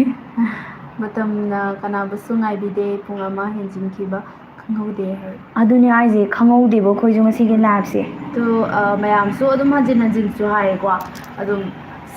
ꯌꯨꯇ꯭ꯌꯨꯕꯀꯤꯗꯕꯨ ꯑꯣꯏꯔꯁꯨ ꯑꯗꯩ ꯇꯤꯚꯤꯒꯤꯗꯕꯨ ꯑꯣꯏꯔꯁꯨ ꯑꯗꯨꯝ ꯃꯌꯥꯝꯒꯤ ꯐꯤꯗꯕꯦꯛꯇꯣ ꯑꯗꯨꯝ ꯁꯤꯗ ꯑꯗꯨꯝ ꯄꯤꯕꯤꯔꯛꯑꯣ ꯇꯤꯚꯤꯒꯤꯗꯁꯨ ꯑꯗꯨꯝ ꯄꯤꯕꯗꯣ ꯍꯥꯏꯗꯤ ꯇꯤꯚꯤꯒꯤꯗꯗꯤ ꯄꯤꯅꯤꯡꯉꯦꯅ ꯐꯤꯗꯕꯦꯛꯇꯣ ꯄꯤꯕ ꯌꯥꯗꯦꯗꯅꯀꯣ ꯑꯗꯣ ꯄꯨꯄꯨꯕꯣꯛ ꯇꯤꯚꯤꯒꯤꯗꯁꯨ ꯁꯤꯗ ꯁꯨꯝ ꯐꯤꯗꯕꯦꯛꯇꯣ ꯄꯤꯕꯤꯔꯛꯑꯣ ꯁꯤ ꯄꯥꯝꯃꯤ ꯑꯗꯨ ꯍꯥꯏꯅꯤꯡꯕꯈꯩꯗꯣ ꯑꯗꯨꯝ ꯄꯨꯡ ꯍꯥꯏꯕꯤꯔꯛꯑꯣ ꯀꯌꯥꯗ ꯁꯤꯒꯤ ꯄ꯭ꯔꯣꯒ꯭ꯔꯥꯝꯁꯦ ꯍꯥꯏꯕꯗꯤ ꯑꯉꯥꯡꯅ ꯈ꯭ꯋꯥꯏꯗꯒꯤ ꯄꯥꯝꯕ ꯃꯇꯝꯗꯤ ꯁꯤꯅꯤ ꯁꯤꯒꯤ ꯃꯇꯝꯁꯤꯗꯗꯤ ꯑꯉꯥꯡꯈꯩ ꯇꯨꯝꯅꯈ꯭ꯔꯦ ꯑꯗꯨ ꯌꯦꯡꯕꯗ ꯈꯪꯗꯣꯏꯅꯦꯕ ꯑꯗꯨꯒꯨꯝꯕꯗꯣ ꯍꯦꯟꯅ ꯀꯔꯝꯕ ꯁꯤꯒꯤꯗꯨꯅ ꯈꯔ ꯍꯦꯟꯅ ꯊꯥꯕꯤꯔꯛꯑꯣ ꯈꯣꯠꯂꯨ ꯂꯩꯗꯅꯀꯣ ꯑꯗꯨꯒꯨꯝꯕ ꯑꯗꯨꯝ ꯍꯥꯏꯕꯤꯔꯛꯑꯣ ꯐꯨꯜ ꯁꯞꯄꯣꯔꯠ ꯄꯨꯄꯨꯐꯣꯛ ꯇꯤꯚꯤ ꯑꯃꯁꯨꯡ ꯏꯆꯦꯅꯤꯕꯨꯁꯨ ꯃꯇꯝ ꯄꯨꯝꯕꯗ ꯁꯞꯄꯣꯔꯠ ꯑꯗꯨꯝ ꯇꯧꯔꯅꯤ ꯑꯩꯅ ꯁꯤꯗ꯭ꯔꯤ ꯐꯥꯎꯕ ꯍꯣꯏ ꯑꯕꯦꯝ ꯑꯩꯈꯣꯏꯁꯨ ꯑꯗꯨꯝ ꯁꯤꯗ꯭ꯔꯤ ꯐꯥꯎꯕ ꯃꯌꯥꯝꯒ ꯑꯗꯨꯝ ꯂꯣꯏꯅꯔꯒ ꯂꯩꯕ ꯉꯝꯕ ꯑꯣꯏꯖꯒꯦ ꯂꯥꯏꯐꯁꯦ ꯂꯣꯏꯈꯤꯅꯤ ꯈꯟꯕꯗ ꯃꯊꯥ ꯁꯥꯏ ꯍꯥꯏ ꯃꯈꯪ ꯃꯌꯨꯝ ꯄꯨꯔꯒ ꯀꯃꯤ 7 ꯍꯥꯞꯄꯣ ꯍꯣꯏ ꯑꯩꯈꯣꯏ ꯌꯥꯝ ꯊꯨꯅ ꯍꯥꯞꯆꯔꯛꯑꯒꯦ ꯃꯃꯥꯡꯒꯤ ꯋꯥꯔꯤ ꯐꯖꯕ ꯊꯥꯒꯠꯂꯛꯑꯣ ꯌꯥꯝ ꯅꯨꯡꯉꯥꯏꯌꯦ ꯄꯨꯈ꯭ꯔꯝꯕ ꯃꯥꯔꯇꯅꯥ ꯍꯣꯏ ꯑꯩꯈꯣꯏ ꯌꯥꯝ ꯍꯧꯖꯤꯛ ꯑꯗꯨꯝ ꯏꯪꯉꯦ ꯂꯩꯁꯤꯁꯨ ꯊꯥꯏꯅ ꯐꯨꯡꯒꯥ ꯋꯥꯔꯤꯅꯦꯕꯀꯣ ꯁꯨꯃꯥꯏꯅ ꯅꯨꯡꯉꯥꯏꯕ ꯐꯨꯡꯒꯥ ꯋꯥꯔꯤ ꯂꯥꯏ ꯇꯤꯟꯒꯤ ꯃꯔꯤ ꯂꯩꯅꯕ ꯋꯥꯔꯤ ꯑꯗꯨꯝ ꯄꯨꯔꯛꯀꯦ ꯆꯥꯔꯕꯣ ꯃꯥꯜꯂꯦ ꯏꯕꯥꯅꯤ ꯆꯥꯛ ꯆꯥꯖꯗ꯭ꯔꯤ ꯗꯥꯅꯤꯇꯤꯁ ꯂꯩꯕ꯭ꯔꯣ ꯍꯥꯏ ꯑꯣ ꯗꯥꯅꯤꯇꯤꯁ ꯉꯁꯤꯗꯤ ꯂꯩꯇꯤꯌꯦ ꯗꯥꯅꯤꯇꯤꯁꯁꯦ ꯁꯨꯃꯥꯏꯅ ꯅꯨꯡꯇꯤꯒꯤ ꯂꯥꯛꯄ ꯅꯠꯇꯦꯕꯀꯣ ꯃꯥꯗꯤ ꯂꯥꯏꯐꯀꯨꯝꯕ ꯅꯨꯃꯤꯠꯇ ꯑꯣꯏꯅ ꯂꯥꯛꯑꯦ ꯃꯔꯛꯇ ꯍꯥꯏꯇꯥꯔꯦ ꯌꯥꯝ ꯇꯥꯡꯅ ꯂꯥꯛꯑꯦ ꯃꯥꯗꯤ ꯑꯇꯣꯞꯄ ꯊꯤꯌꯦꯇꯔꯁꯨ ꯌꯥꯎꯕ ꯁ꯭ꯀ꯭ꯔꯤꯞ ꯔꯥꯏꯇꯔꯁꯨ ꯑꯣꯏꯕ ꯑꯗꯨꯗꯨꯒꯤ ꯌꯥꯝ ꯆꯤꯟꯖꯩ ꯗꯥꯅꯤꯇꯤꯁꯁꯨ ꯑꯗꯨꯅ ꯃꯔꯝ ꯑꯣꯏꯔꯀꯥꯟꯗ ꯇꯉꯥꯏ ꯐꯗꯕ ꯅꯨꯃꯤꯠꯇ ꯑꯣꯏꯅ ꯑꯗꯨꯃꯥꯏꯅ ꯂꯥꯛꯏ ꯍꯧꯖꯤꯛꯇꯤ ꯂꯩꯇꯦ ꯑꯩꯁꯦ ꯑꯗꯨꯝ ꯉꯥꯏꯔꯒꯗꯤ ꯂꯩꯕꯅꯦ ꯑꯗꯣ ꯐꯥꯔꯁ ꯀꯃꯦꯟ ꯇꯥꯕꯗꯤ ꯁꯨꯡꯉꯝ ꯉꯝꯗꯦ ꯆꯦ ꯑꯕꯦꯝ ꯐꯥꯔꯁ ꯇꯥꯗ꯭ꯔꯁꯨ ꯀꯩꯁꯨ ꯀꯥꯏꯗꯦ ꯑꯕꯦꯝ ꯀꯥꯏꯗꯦꯗ ꯉꯥꯏꯔꯒ ꯑꯗꯨꯝ ꯆꯪꯉꯒ ꯁꯨꯃꯥꯏꯅ ꯀꯃꯦꯟ ꯇꯧꯕꯁꯤꯁꯨ ꯆꯞ ꯃꯥꯟꯅꯩ ꯑꯩꯈꯣꯏꯒꯤꯗꯤ ꯐꯥꯔꯁꯁꯦ ꯃꯀꯪ ꯃꯌꯨꯝ ꯐꯔꯨꯛꯀ ꯁꯄꯅꯥꯒꯅ ꯌꯥꯝ ꯇꯥꯒꯟꯕꯅꯦ ꯉꯁꯥꯏꯅ ꯉꯥꯏꯔ ꯂꯩꯔꯝꯒꯗꯕ ꯃꯥꯜꯂꯦ ꯏꯔꯒ ꯍꯥꯟꯅ ꯊꯝꯗꯣꯛꯑꯝꯗꯧ ꯃꯥꯜꯂꯦꯀꯣ ꯑꯩꯅ ꯈꯟꯕꯗ ꯅꯠꯇ꯭ꯔꯒ ꯀꯣꯄꯤ ꯄꯦꯁꯀ ꯇꯧꯁꯜꯂꯛꯄ ꯑꯗꯨꯅꯦ ꯈꯪꯗꯦ ꯍꯥꯏꯁꯦ ꯏꯔꯒ ꯂꯣꯏꯍꯟꯅꯤꯡꯗꯦ ꯑꯗꯣ ꯉꯁꯤꯅ ꯍꯦꯟꯅ ꯂꯣꯏꯍꯟꯅꯤꯡꯗꯦ ꯅꯍꯥꯟꯈꯩꯁꯨ ꯃꯣꯏꯔꯥꯡ ꯂꯩꯕꯗꯣ ꯂꯥꯏꯐꯁꯨ ꯂꯣꯏꯈꯤꯗꯧꯔꯦ ꯅꯨꯡꯉꯥꯏꯇꯦ ꯍꯣꯏ ꯏꯆꯥꯅꯨꯄꯤ ꯀꯩꯃꯤ ꯉꯥꯏꯕꯤꯔꯣ ꯃꯤꯅꯠ 3ꯗ ꯉꯥꯏꯔꯤ ꯂꯣꯏꯒꯗꯕ ꯂꯣꯏꯁꯤꯜꯂꯁꯤ ꯑꯗꯨꯗꯤ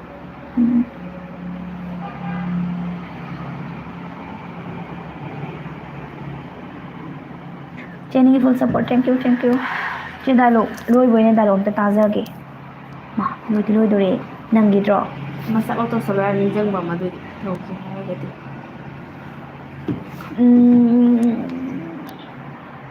ꯑꯣꯀꯦ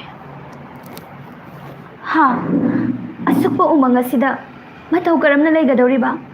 ꯑꯗꯨꯒ ꯄꯤꯛꯈ꯭ꯔꯕ ꯁꯪ ꯑꯁꯤꯗ ꯑꯩꯈꯣꯏ ꯑꯍꯨꯝ ꯀꯝꯗꯧꯅ ꯂꯩꯃꯤꯟꯅꯒꯗꯧꯔꯤꯕꯅꯣ ꯑꯩꯗꯤ